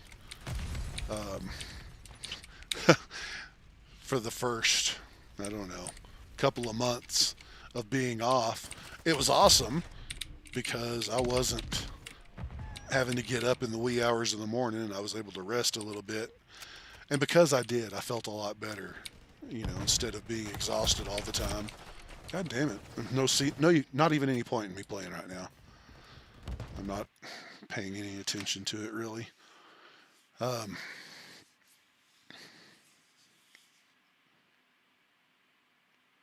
I don't know. Obviously, I would like to feel better. I would like to be not exhausted, sick to my stomach, feeling like I'm a burden on my girlfriend. And if I'm really honest, now that I'm old and facing this stuff at a little more in-depth level, I am, for the first time in my life, really finding myself contemplating the end. Not that don't get me wrong, I'm not sitting here worrying about it, but I have given it some thought from time to time because this can be a very life-threatening thing. I feel mostly okay most of the time, and so I don't really get down about that. But I'm old, and I start seeing a lot of my health that I don't have anymore, wondering just how much of a strain that's going to put on me. Uh, when my body's trying to stay healthy and whatnot. Saw your other message, but I do a little bit of TikTok. I was wondering if I could share your story. Yeah, I'm on TikTok as well. As a matter of fact, I put out a video on TikTok, throwing it out there, and a few gaming ones. They were dog shit, but I did one just talking on here, and I'm under the name Dirt Nap Talk. So if you want to find me on there, it's Dirt Nap with a one, and you're welcome to follow me on there, and you'll be able to find that video. And you're welcome to play whatever you may have recorded from this because I don't care. Uh, I'm not worried about views, and I'm not trying to build a channel per se. I'm just making use of a situation that I'm already doing. When I had this free time, I would already be playing games for a lot of it. So I might as well stream and occasionally get to visit with folks like yourself and maybe tell my story, maybe have somebody that I would never have a reason to know who might be able to help. Um, One of my former coworkers at Papa John's, excuse me, I didn't mean to make that loud. Um, he had a kidney transplant several years ago, and it was while he was working at Papa John's, and they did a really good job taking care of him. I have to I have to sing their praises, really. I worked for Papa John's for 3 years, and technically I'm still employed, and they have really been over backwards to take care of me. And here it is a year down the line later, and I'm still getting paid my long-term disability that I signed up for all those years ago. And anyway, that partner, that coworker of mine, had his done, and they have a program. They call it a I can't remember what name they had on it, but it basically means if you want to donate a kidney to me and it turns out that you're not a good match, you can still donate your kidney. They will give it to somebody who is a good match and move me up the list, and I'll get the next one that is a good fit. And so that's a really awesome program because it means it doesn't matter whether the person who decides they want to help you um, is physically capable of helping you because they don't have to donate to me. They can just donate in general and help another stranger out there in the world, and I'll get one sometime shortly thereafter once the next one that comes up that is a good match for me. And I think that's a really awesome program. Matter of fact, let me find that link and throw it in there. Let me go over to Messenger because I know I sent it to my family back in the day.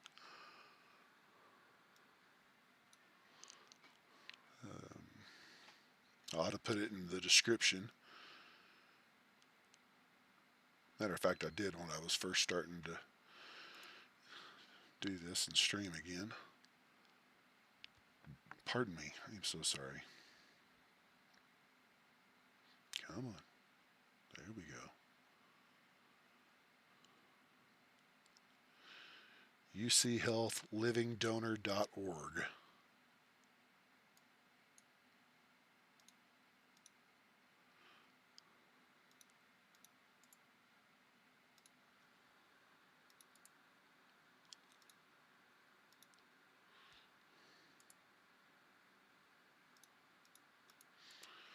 Put it in the chat for kick too while I'm at it if I can. It doesn't seem to want to let me. There we go. And I'm on YouTube too, under this same name, DirtNap, with a 1. And I don't really post any videos on there because I'm not really into video editing. It's not really my thing, and frankly, my computer's old as hell, and it really makes it a slow, bothersome process. But I am perfectly willing to bend over backwards and do whatever I've got to do to improve this situation. But more to the point, I appreciate you taking an interest. Can you ask me a few questions as kind of an interview to make a video to hopefully find a donor? Absolutely. It really isn't. I really mean, ask me anything. I don't give a shit. There's not anything that I'm not willing to talk about, short of things like maybe my address and where my children live, that sort of thing.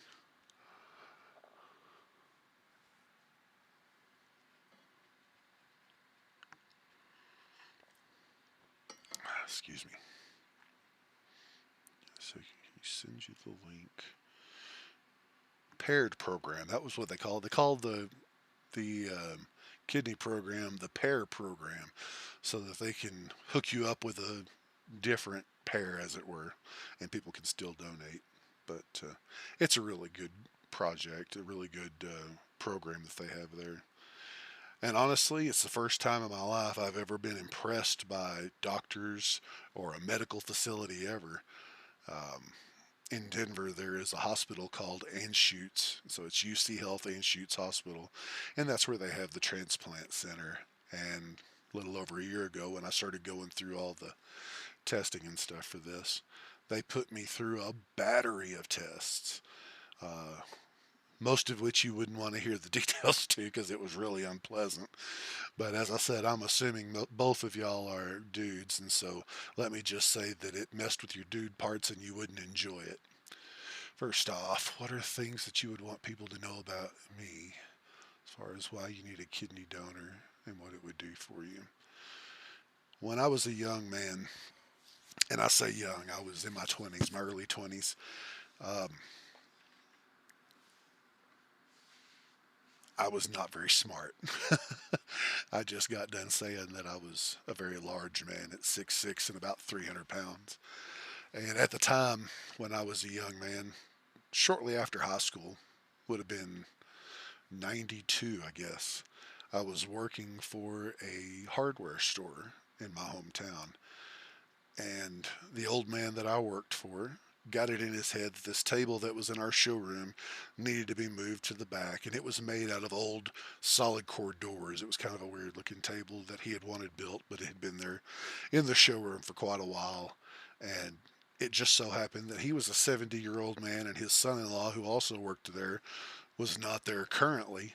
And so I was like, well, I'm not picking that table up by myself, but as soon as Larry gets back from lunch, we'll put it on a dolly and we'll roll it out to the back. And he just kept running his mouth and bitching and moaning. I finally said, screw it. And I stuck my arms inside the table, stood up and picked it up and put it on the dolly and blew out my back in my mid 20s.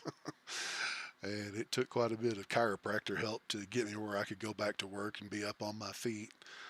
But I have ever since then um, referred to that as the idiot lift that broke me.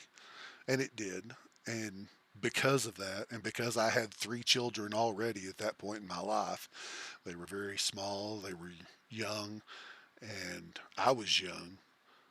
It wasn't 3 years, they weren't all three born in 92. Sorry, I'm telling it a little bit out of order, I guess. Would have been more like 97, 98, because my last one was on the way and she was born in 98.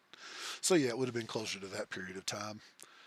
Anyway, ever since then, I had to take heroic doses of ibuprofen to be able to keep going because I had young children and a wife that needed to eat and rent that needed to be paid, and I was the only worker.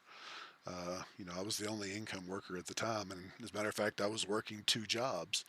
I was working at that hardware store from 8 to 5, and then I was delivering pizzas in the evening for Pizza Hut, usually until at least midnight, and a lot of times till 2 or 3 in the morning. So, as you might imagine, I was pushing myself to my limits, and it took a lot of ibuprofen to keep this giant broken body going. But I didn't have the money at that time or the insurance to be pursuing my own medical care. And frankly, when you're raising small children and your kids have needs and you're not doing very well financially, you have to put your children above yourself because it's your job to take care of them and they can't do it on their own. So I worked and I brought home the money, and I wasn't home very much. And everybody ate and was clothed, and I did what I needed to do, and that's fine. I sold my health to take care of my kids when I was young, and now I'm not young, and my body is broken. And in particular, my kidneys are completely shot, which again is my own fault. I own that because I took a lot of ibuprofen back then. Incidentally, in recent years, with making a little bit more money and having changed my home life, I've started seeing a chiropractor on the regular, and he's made it where I can pretty much keep going without too much issue as far as my back pain goes. Nowadays, it's my blown out knees and neuropathy in my feet that are a real hindrance. I bought some of these really expensive shoes that are super cushion made by Hoka, and they help with the walking around on the bad feet. But the reality is I just can't go like I used to. Like I used to spend all day up and down the ramp in the back of a trailer. I'm sure you've seen trailers parked at your favorite restaurants and convenience stores, and I would run 600, 700 pounds worth of groceries down that ramp out of the back of the trailer and pull it up a curb and into the store or restaurant or whatever. And when I was young and strong, I didn't think too much of it, but now I'm old and broken, and I realize I've brought that on myself. So I can completely understand why nobody gives a shit or would not give a shit about my position because I did this to myself. And so that's probably the main thing I would want other people to know is I know that I did this to myself. And if that is a reason for you to not help, then by all means, have a great day, and I understand. I have absolutely turned down giving help to people in my lifetime who uh, clearly seemed like they weren't doing what they needed to take good care of themselves and doing things the right way. So I get that. But at the same time, I know there's a lot of really nice people out there in this world, people who have a lot of love for humanity in general, and sometimes even just an overwhelming need to help people. I started talking about that coworker earlier. He he got his kidney through the that pair program I was talking about. His girlfriend was going to donate on his behalf, and some stranger out of nowhere donated a kidney that would not fit him, or would not be a good match for him, and it went to somebody that very night. And then within like 3 days, he got a kidney, and he's been doing fine and up back to throwing groceries. Now he's a lot younger than I am, and not broken, but he's still out there throwing it. So the the amount of difference between where I'm at health wise and where I would be if I had good kidney function, it's a pretty wide chasm right now. And you're right, everybody makes mistakes. I have absolutely made an ass ton of them in my lifetime, most of which are not worth talking about because everybody's going to be like, well, why would you do that, dumbass?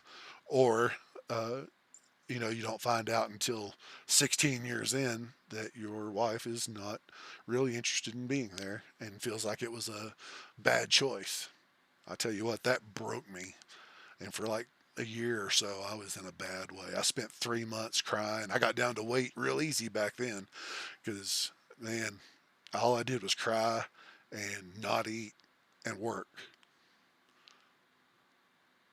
No, I'm not really lonesome. I was actually thinking about the old song that says, I'm lonesome, so lonesome. And I was probably a little bit high, and it stuck in my head, and I put it on there and haven't changed it. And yes, as for high, I do take gummies in the evenings to help with a lot of my pains, and it absolutely improves my appetite. Excuse me. Unfortunately, I've also found that I am not a lightweight. I was never a lightweight with booze, and it turns out I'm not a lightweight with the Lord's lettuce gummies anymore. Um, I started off taking the recreational ones at 10 milligrams, and now 100 milligrams doesn't touch me. And apparently, it'll mess with a lot of people in a bad way. So, what's the hardest thing that happened in your life that you're comfortable sharing? Of course, it would be when my ex-wife left me, or when my mom passed. Both of those were they were. It was a really hard time in life because they happened in very close proximity to each other. Um, Her mother passed, and of course I was there with her through the whole thing. And a year later, my mom passed. So we decided to move to my hometown, which was not in the DFW area, um, to try and help take care of my dad, who was not doing terribly good at that point in time. And he was just as broken up as the rest of us, where he was supposed to be having his 50th wedding anniversary, and he didn't get to have that. And of course, Mama is gone. I'm the oldest of six. Sorry, it gets me a little broken up. I don't talk about it very often. But yeah, the loss of Mama was a bad time. And then when my ex decided to leave, I spent probably 2 months literally crying all day at work, coming home, and I would sit in the garage and smoke cigarettes and cry. I smoked 2 packs a day for the best part of 30 plus years. I gave up 2 years ago, going along with all of this health stuff. And God, I fucking miss it. Holy shit, I never thought I would miss it so bad, but I do, especially when I'm feeling stressed. But yeah, that was a really rough time because she and I were renting a place together after we moved back to DFW. We got up there for a year, and it turned out that she was not suited to the environment there. Literally everything in the air there was what she was allergic to, and she took a lot of medicine that killed her immune system. So every allergy attack that she had would turn into a sinus infection. And after being there in our town for about a year, we finally decided we had to move back and get her in an area where she wouldn't be quite so sickly, wouldn't feel so bad. She literally didn't feel healthy for more than 2 weeks at a time during that year that we were there. But about 6 months later, once we got moved down there, about 6 months after that, she's like, I'm out, deuces. And it literally broke me. It it was like it was like she had died, and the truth was that she was still there, but just didn't want me anymore. And that's a hard thing to face from the person who's supposed to love you the most in the world. So, yeah, that's definitely the hardest thing. And that all happened before my kidney stuff really came to a head. But I was aware of my kidney problems at that point in time, but it wasn't nearly so bad as it is now. That was 4 or 5 years ago at this point, something like that. So I changed jobs. We moved out of that house that we were in together, and I've seen her a grand total of 3 times since then. Once when she came to my house to see the grandchild that was there, and then I had to go see her to get some paperwork taken care of a couple of times, get some signatures, and that's been quite a while. And we don't talk. We're not together. We're not friends. Uh, I've been with my current girlfriend now for almost 2 years. She moved in here. It's been about a year ago she moved in here. Her and her ex went through basically the same thing that me and my ex went through. And we were old high school friends. We actually went to high school together in our hometown. And I had a big crush on her back then. She was 4 years behind me. She was in my little brother's class, as a matter of fact. And I always kind of kept track of her on Facebook, and I'd seen that she'd been married for a long time, and I was just happy she had a happy life. And at the time, I thought I had a happy life, so everybody was happy, and it was all cool. About a year after me and my ex had our stuff, and I put it out on Facebook to those family, that I don't ever talk to very much, that we had gone our separate ways. I didn't make a big deal about it, other than that it kind of broke my heart a little bit, but. Anyway, she saw that, and when her and her ex started having problems, she sent me a message out of nowhere saying, "How do you breathe? How do you go on with life with it having changed so drastically?" And we spent quite a bit of time talking and reconnecting after all of that. And it turned out she had always had a crush on me as well, but thought there was no way that the guy who's that much older than her would be interested. And I've never done terribly well. I've never not been okay on the girl department, but I've never been the handsome guy that all the girls gravitated to. So, I never walked around assuming somebody would be interested in me. And turned out she had been interested in me and back then, and had kind of kept a special place for me in her heart all the years, just as I had for her. And as we spent quite a bit of time commiserating about our broken long-term marriages, why, we decided we would give it a go, and I moved from DFW up here to Colorado where she was living, because it was a lot easier for me to move than her. And I've been here since. One of my daughters came and stayed with me for a while, and then she had to move back, and my girlfriend moved in with me a little over a year ago. And you should see the pantry in my house, because I had a big pantry and she had a big pantry, and now my garage is full of both of our pantries. Excuse me. Even down here where I'm at, I'm in the basement of my townhouse, and across from me over here is all the shelving that she had in her basement, that all of her dry goods were on, and she's been filling it up with canned goods. Her big thing was that because of my dietary requirements and the fact that I always ate shitty on the road, um, she would just prepare meals, whether frozen or canned, so that she knew what was in them, so that I could eat good foods, and the house is covered up with stuff like that. Yeah, I've got PayPal and Venmo. Amazing that you guys were able to reconnect in that way and share some. It really has been. It's been a godsend, because she's more amazing than I thought she could be. She has no reason that she should love me. She has no reason to want to have to deal with all the bullshit that goes on with my circumstance, or just the simple fact of living with me. I am an asshole, my friend. Living with me is not awesome, and I'm freely aware of that. But she gets up every day and she's still here, and she helps. And when I had to have my surgery, she was there to step and fetch it for me. And it's been really awesome to have her just for that very aspect of life, not even considering the companionship and the comfort that she gives me in my heart. Uh, Probably for that first year after my ex and I had split, I was living largely as a man whore.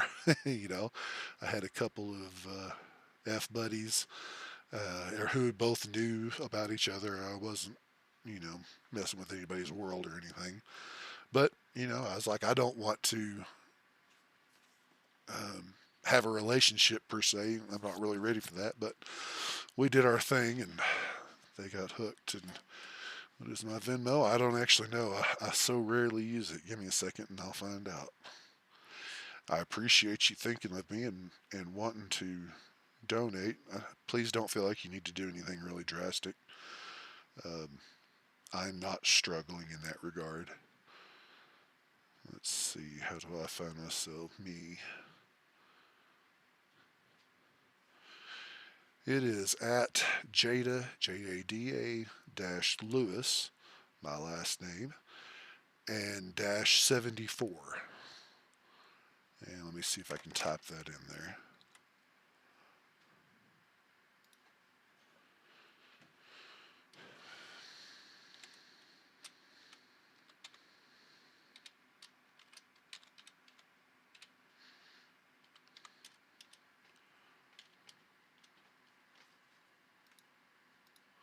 There you go. That's my Venmo.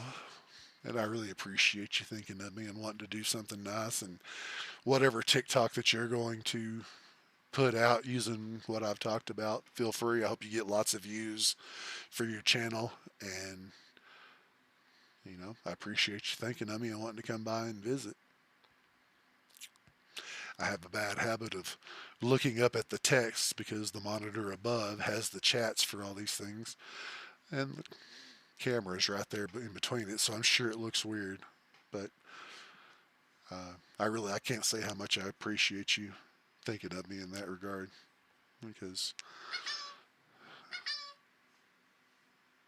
Cole, wow, dude, you really didn't have to do that. That is incredibly kind, and I don't know what to say. I appreciate you. Thank you for thinking of me, and thank you for your gift. I appreciate that very much. Um, I'll be the first to admit that I've been a very proud person in my life, and not because I was proud of me, but too proud to take anybody's help. Over the years, when I was a younger man, and people would offer to help me in some way or other, I'd be like, "No, that's fine. I'll take care of it. I'll get things going." I always wanted to do things myself because I never wanted to be an inconvenience or a burden on other people. Um, this situation has forced me to acknowledge that I need help. I'm not I'm not capable of fixing this situation on my own or handling it on my own, whether it be the various aspects of life that I have to deal with right now or coming up with another kidney. It's just not the sort of thing I can do on my own. And so it's forced me to face the fact that I need help. Um, yeah. I love you too, brother. I appreciate it. I made a post out on Facebook here a while back to a bunch of my friends on one of the holidays, just telling everybody that I loved them.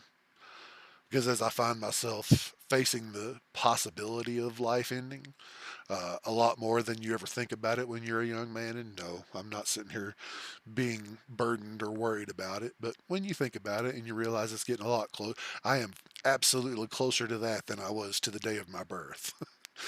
When you start thinking about it like that, you realize that you've got to do what you got to do in order to stay around and take care of people, stay with the ones who love you. and I need help to do that. Help that I didn't used to be willing to ask for, and now I don't have any choice but to ask for it. Keep pushing. I've been through so much, and I can tell you have a good heart. Oh no, I'm an asshole. I'm a straight up asshole. I'm not the asshole who will cut you off on the highway, but I am the asshole who will be in the lane over, seeing you get cut off, and will point and laugh. So, it is what it is. Not that easy to keep going with everything that your life has brung. I've definitely had a hard time here in the last few years, but I need to say that I haven't had a bad life. Uh, Despite the way my marriage ended, up until the end, I was as happy as I could be. I thought we were rock solid, and my kids were largely grown and out of the house, and I was playing an empty nester. But despite whatever I've had happen in my life and whatever's facing me, I really can't complain. There are a lot of people out there who struggle for a bite to eat, uh, can't get a job to save their life, whatever problems they have. There's a lot of people who are in a lot worse way than me. But I still appreciate you thinking about me.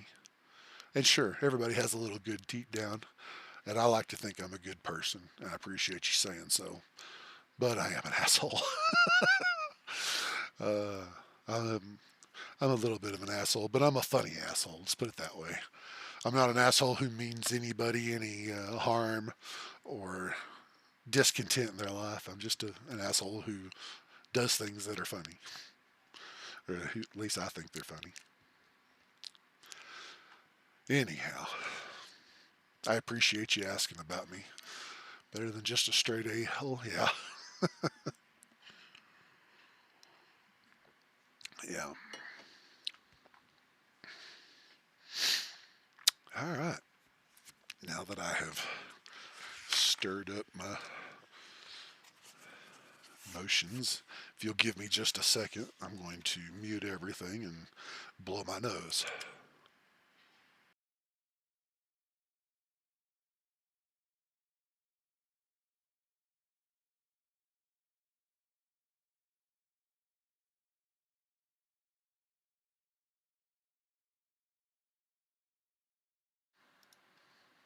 All right. So, there we go. Anybody care to come play a game?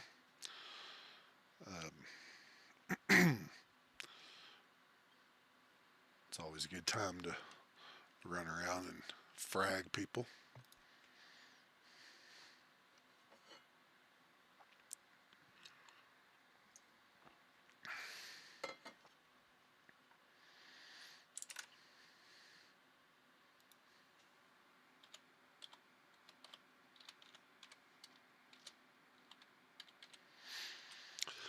That's my TikTok handle.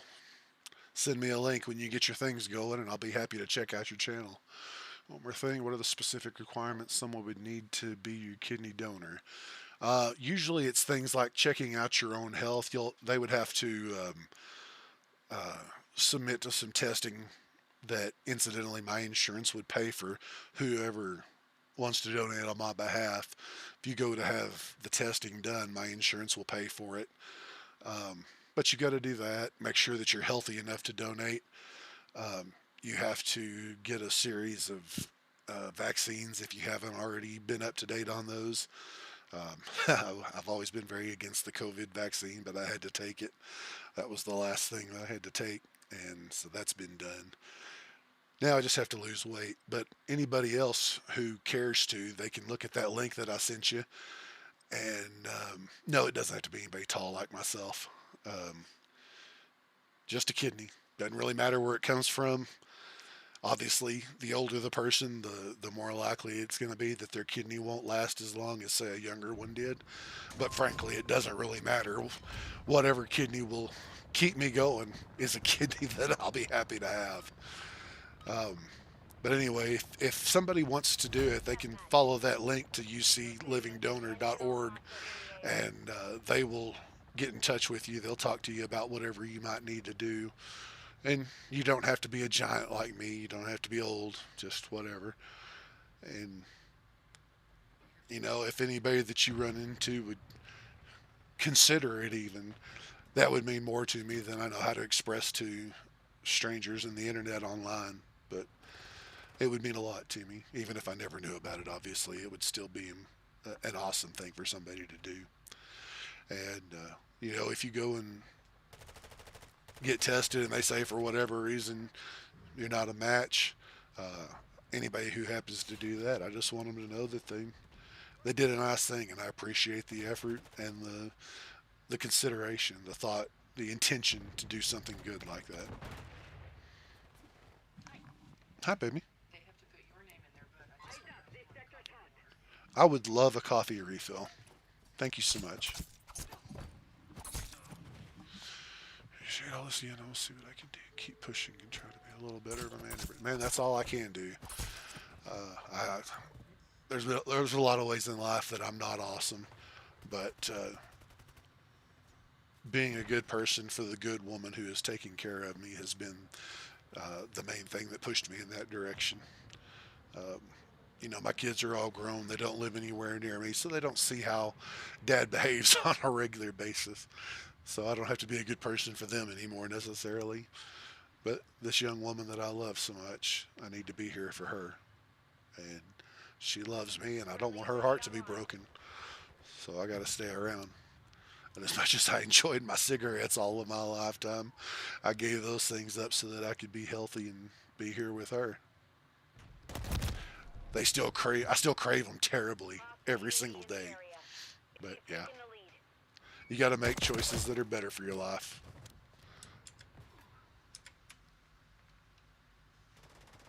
Friendly mosquitoes deployed. It's very hard to do.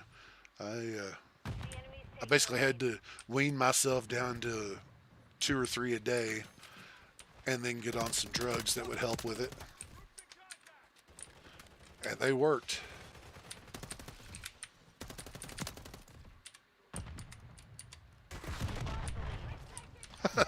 Rocket launcher. All right, man.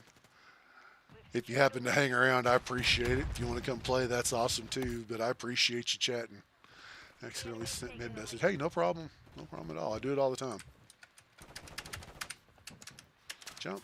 Get up there. enemy overwatch helo inbound.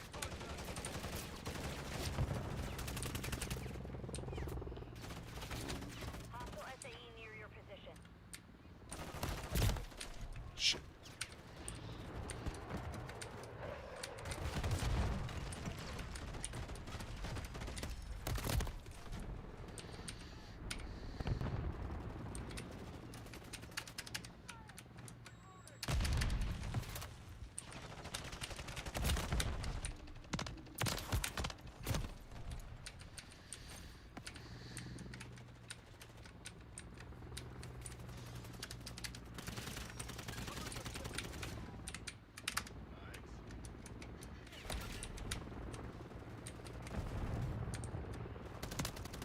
We've taken the lead.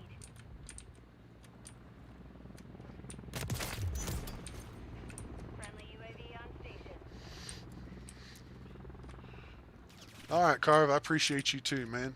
I really appreciate your gift and your interest in hearing about my story. I hope you get lots of views on the channel you're building. Thanks a lot, man. And take very good care of yourself as well. Learn from this old man who didn't do well. You're halfway to mission complete. Finish it.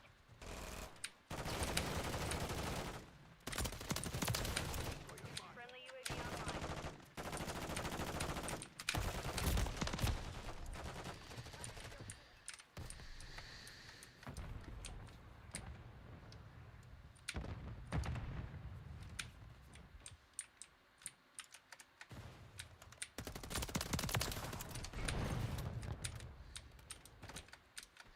On your six. Am I not in the souped up one anymore? Mission time is half over. Maintain the lead. Shit. One more thing. If you could say anything to the world, what would it be? UAV on station. Don't be a dick. Everybody around you has a hard time in life. Try to play devil's advocate as much as you can. Try to see the other side in things that you don't understand or when people are not behaving in a way you think that they should. Try to play devil's advocate and understand why they do what they do. And if you can't help them with it, at least understand where they're coming from. That's the main thing. That has been the driving factor in my life as far as how I deal with other people is I try to be a devil's advocate. When somebody starts telling me a story about their life and decisions they've made and I don't understand it or don't agree with it, I try to find out why they did it, why they saw things the way they did, and I think it I think it broadens your mind. I think it helps you to see that there's a whole lot more in life than what you normally understood. I started to say convinced yourself of, but really what you understood. It's there whether you see it or not. So yeah, see the other guy's side of things. We've secured the lead.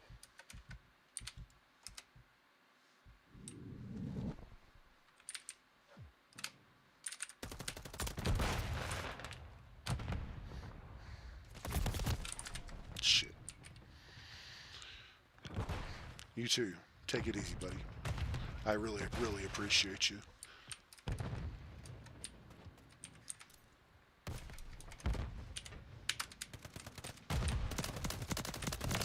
UAV online.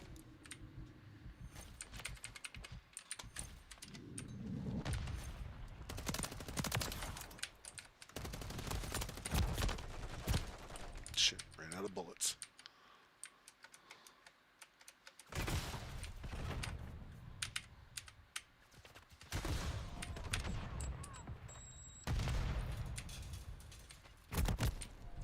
Shit.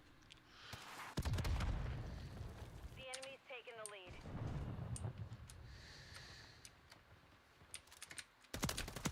We've taken the lead.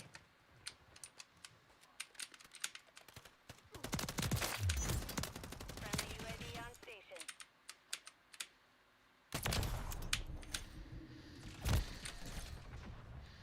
Oh shit, he snuck in there and I didn't see him.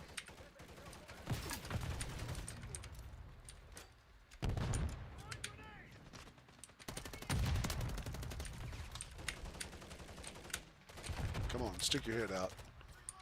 Stick your head out.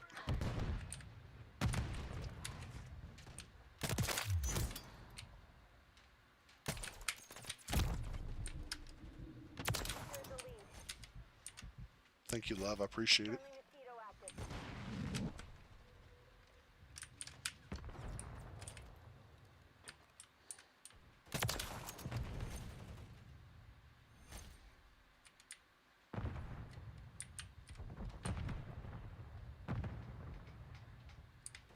Got him on the run. Keep up the chase. Come on, stick your head out. Shit.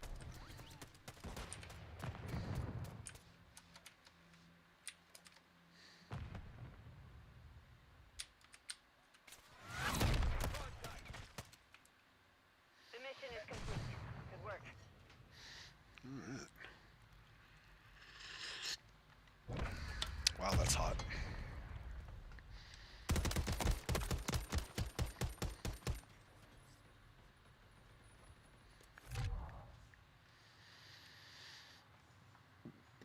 Pardon me.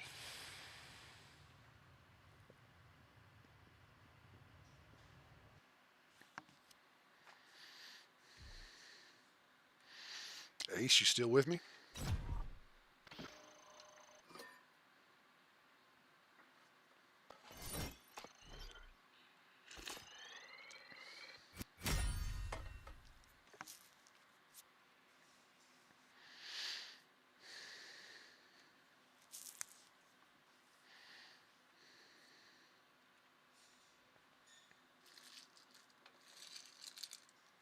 Good man, good man. So, what's this week looking like for you? You're not in school, you told me, so I presume you're going to be working all week. You never did say what you do for a living. Young man like you probably work in a restaurant or something like that. My daughter always liked waiting tables, my youngest one. She couldn't see anything that wasn't waiting tables as a viable job for a young person.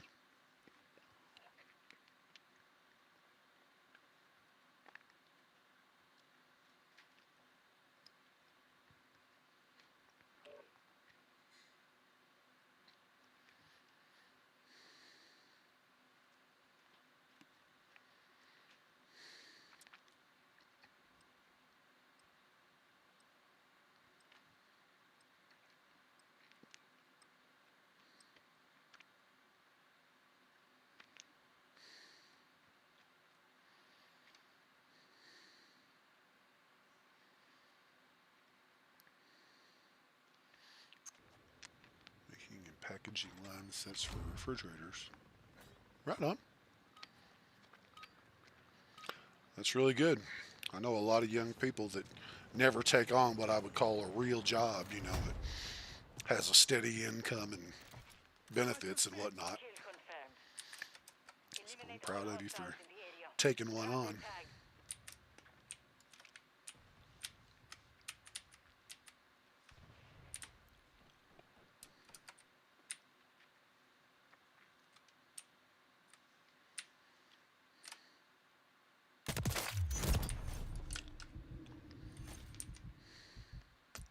We've lost the lead.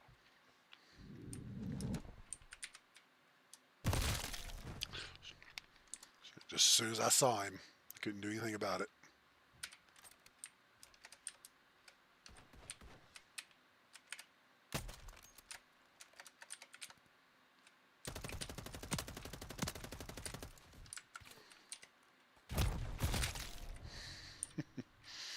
Thought maybe I could hide in the grass and get it changed. Also, do you hear that clicking sound? Sounds like somebody running their finger down the length of one of those plastic combs across the tines of it. I keep hearing it periodically. I wonder if it's something that's going on my end, or a hardware problem or something like that.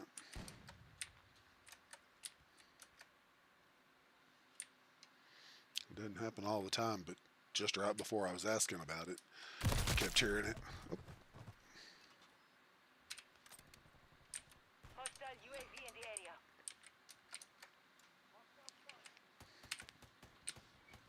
Hostile care package.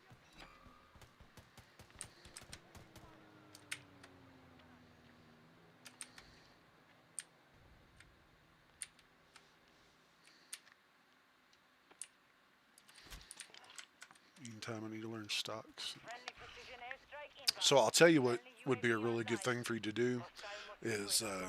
get you the ebook from Amazon. Let me find what the name of it is here. This was the one that my friend told me to start reading, and it's been really informative. It's a little bit dry because it is, you know, stock based. Let's see. A couple of books they said. So the first one here is called Charting. Let me get the thing back up. Charting and Technical Analysis by Fred McAllen. If I can get a picture of the chart of the thing here. Would you quit? I want to show the cover. Alright, how do we do this? Let's put a bookmark.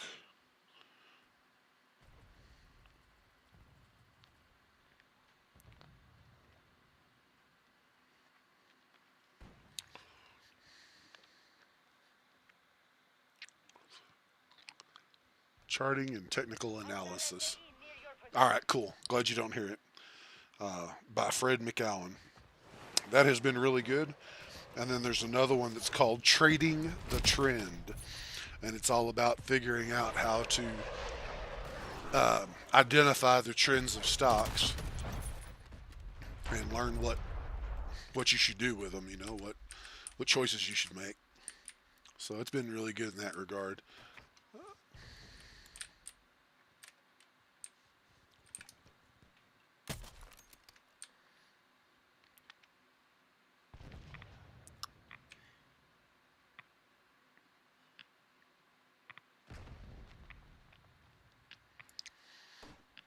Yeah, if you're really interested in learning about stocks, that's what he had me read. And then if you get on YouTube, there's a lady whose channel is called The Humbled Trader. And I've learned a lot of stuff from her. But yeah, I think her name is Shay. And I'm dead.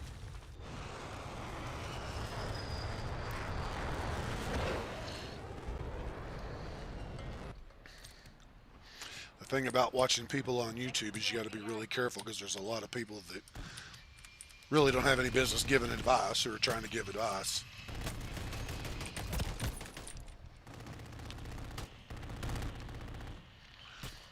But I had my buddy looking at a couple of videos on her site, and he said, well, she certainly seems to know her way around things.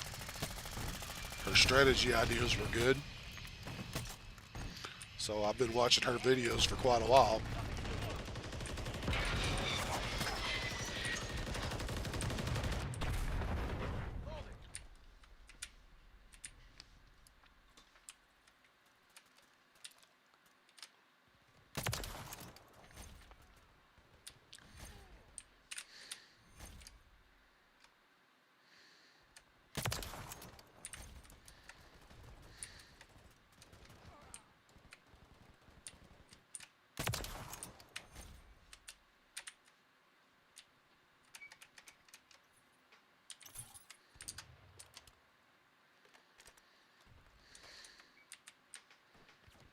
Taking effective fire! Whoa!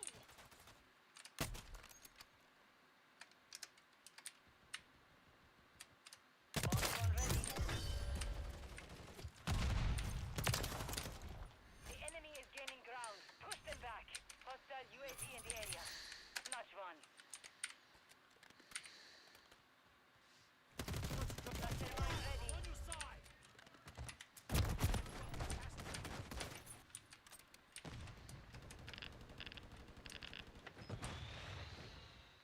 Bomb drone ready to detonate.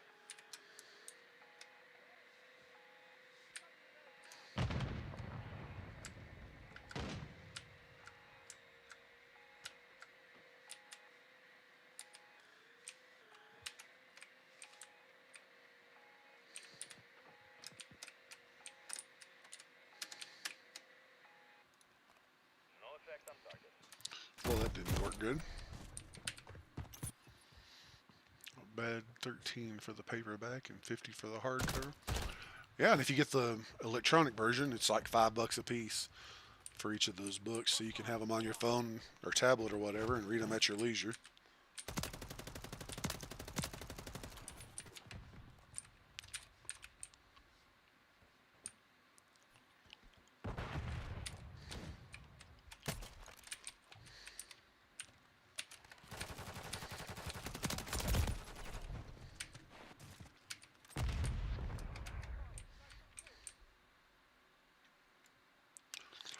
There's another channel on YouTube from a financial company in New York called SMB Capital, and they do a whole bunch of informative things that's been really good in that regard. They put a lot of stuff out, a lot of content. Not doing too hot.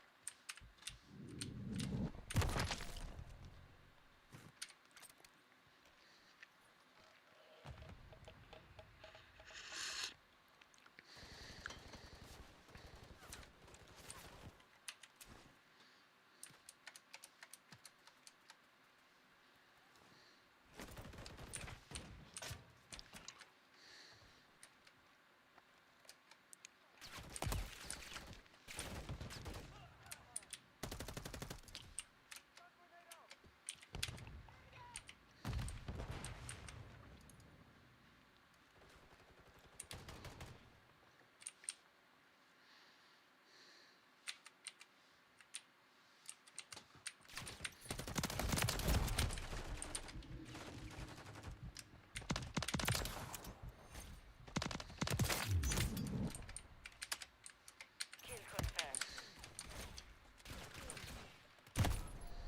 Shit. Thought I had enough of a slope there to not get hit.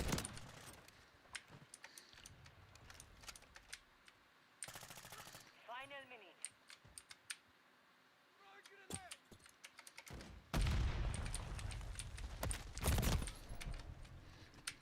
Fine. Just kill me, why don't you?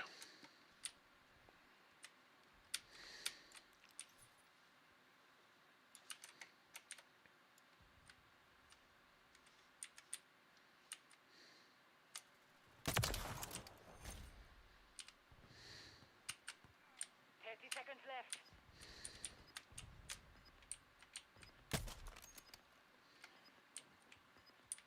Nitro 6! Hostile spotted!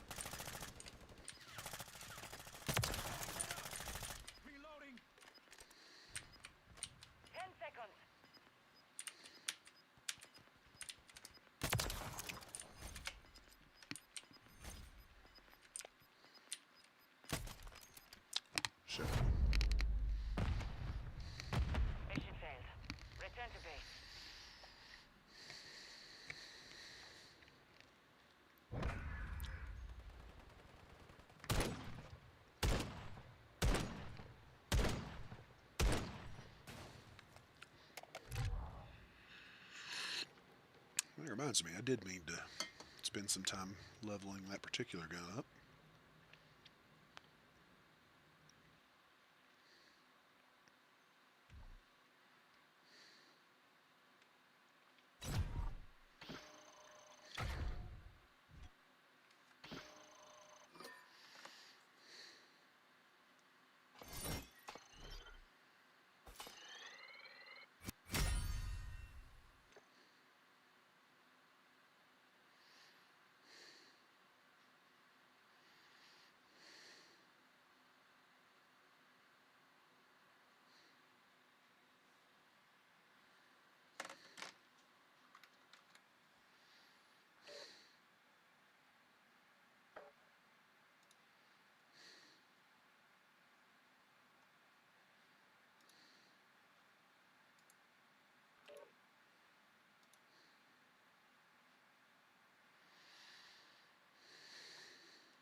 Yeah, thinking about the stocks, I've been doing what they call paper trading, which is, fake money.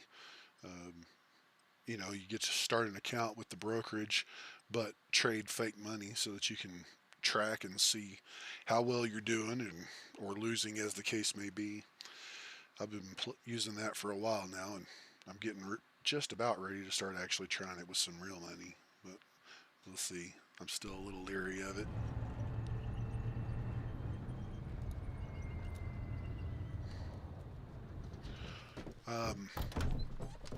Trading the Trend. And it's by the same dude, I think. Let me double check that for you. Yeah, same guy, Fred McAllen. Trading the Trend. And there you go, Trading the Trend by Fred McAllen. Like an app to practice, yeah. So you can download a program called Think or Swim. That was put out by TD Ameritrade and has recently been bought by Schwab. It's a very good free trading platform. Excuse me, and it has the fake money on it, the paper trading. Webull is another one. Not sure what their address is exactly, but Webull's a good broker and trading platform. I've only just started playing with it a little bit, so I don't know how good it is or isn't. But it looks like it ought to work real well.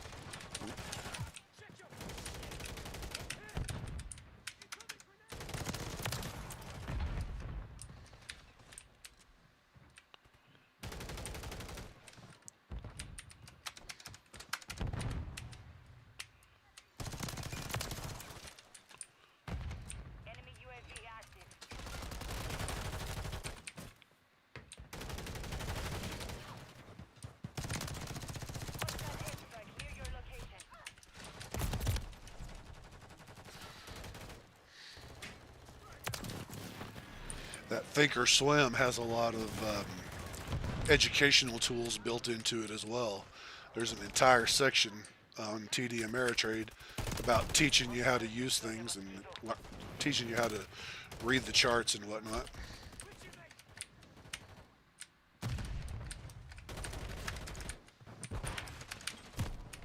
Oh, you fucker.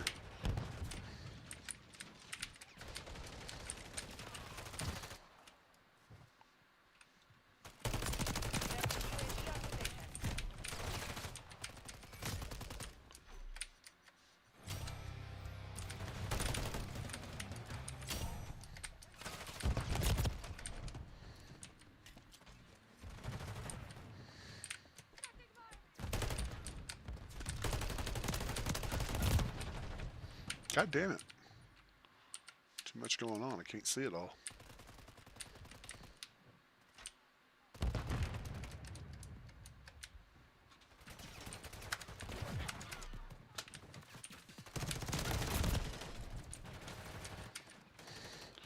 Looks like the books should be arriving Thursday. Right on. Well, I hope that they are helpful to you.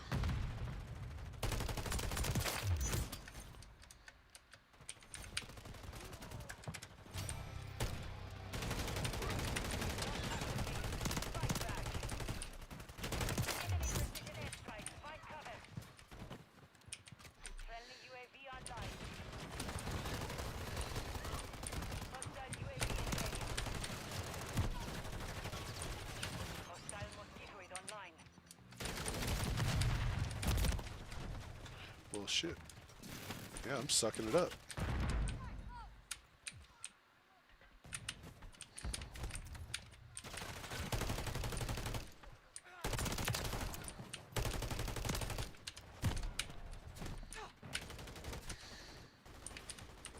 Yeah, I ought to be leveling my throwing knife too, like everybody else is.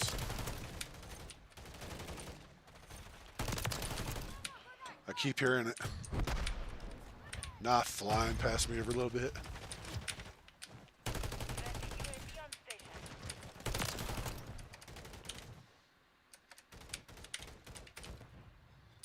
Friendly UAV online.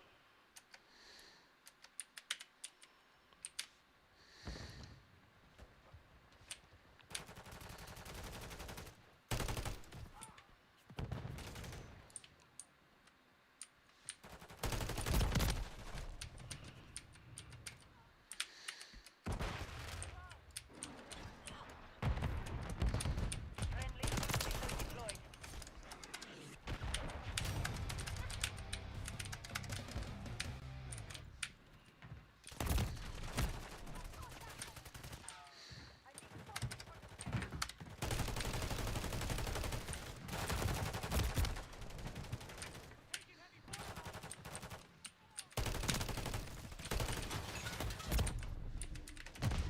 We're falling behind. Get moving. Hostiles deploy the mosquito. Start incoming!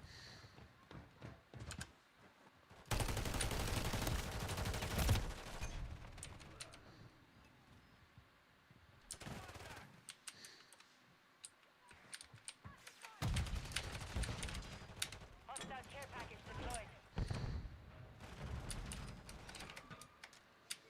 Enemy UAV active. Friendly UAV on station. Friendly UAV online. Got your back, mate!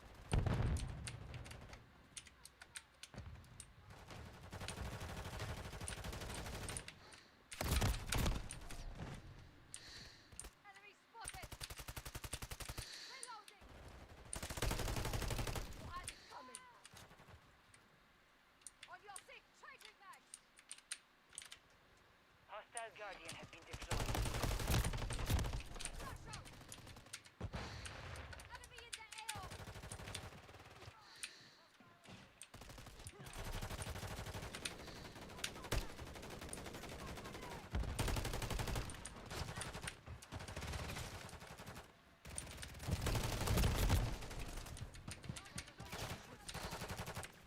Hostile UAV in the area.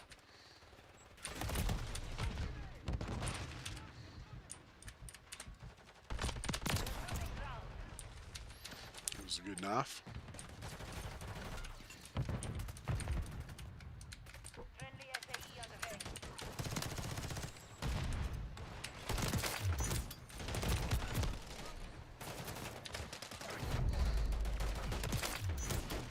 Mission compromised. We failed.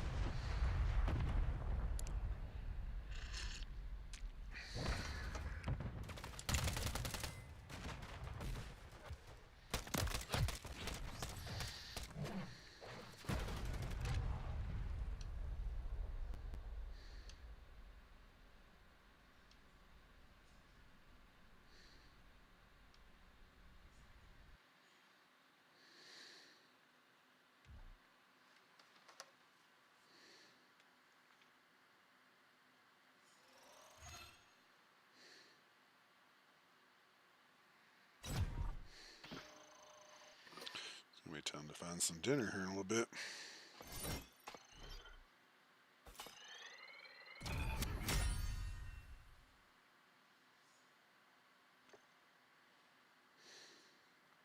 I think I've got some fried rice left up there. I think I made some pork fried rice the other day that should still be good.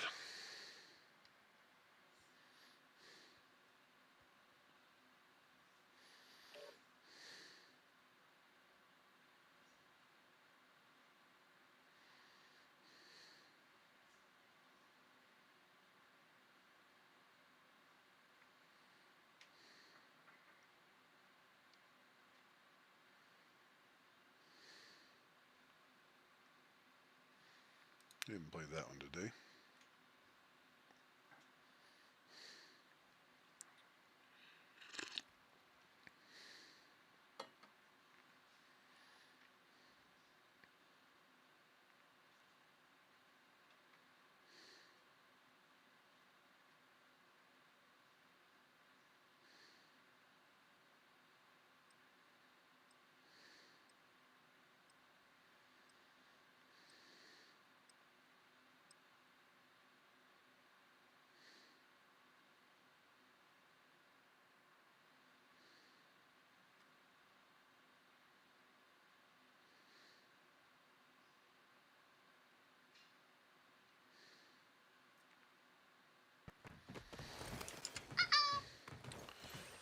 That needs to get turned down just a little bit.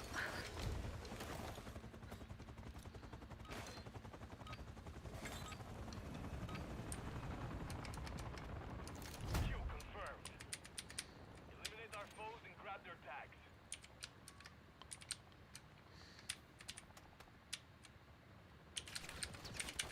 Moving to my mark.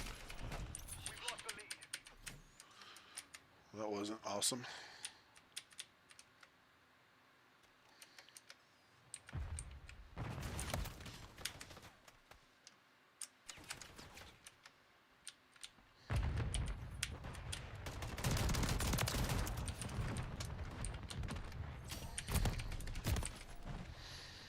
Shit, I saw him right as I started running in there.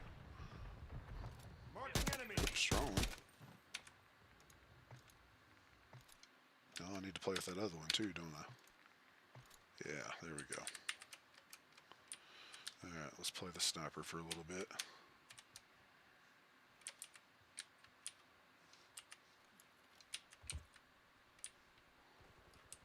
I'm with you.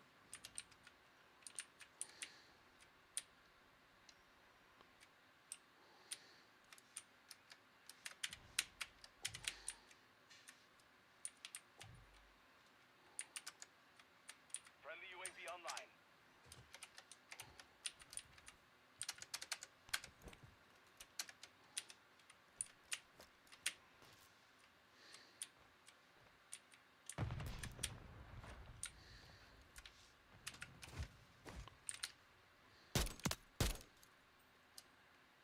I'm with you. Well, alrighty then. That's one way to do it.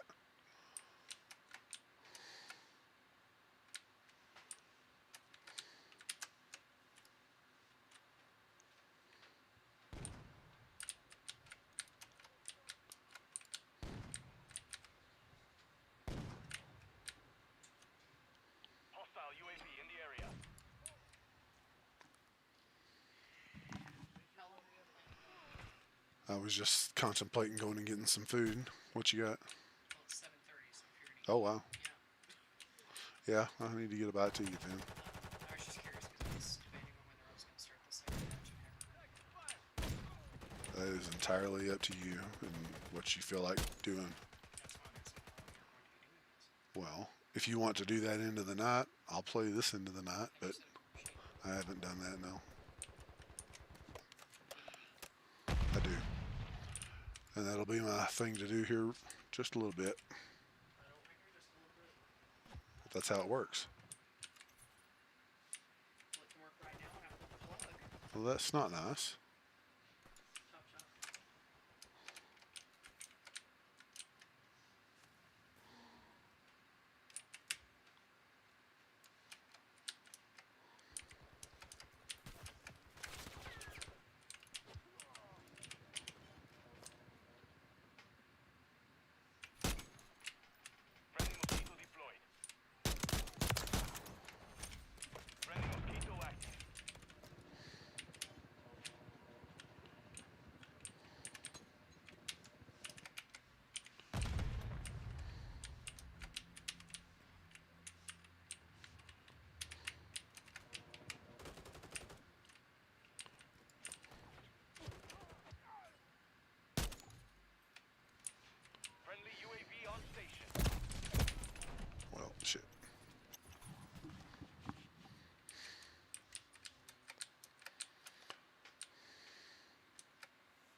All right, Ace. I reckon it's time for me to shut it down.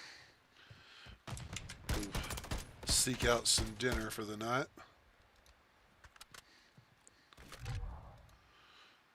You and anybody else that might still be hanging out. Looks like it's probably just you and me.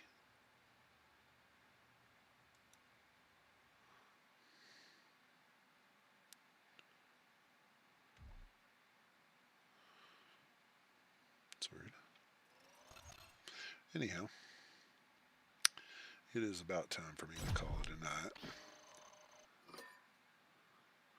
Old man is to start shutting down in a hurry. You too, brother. Get some good rest.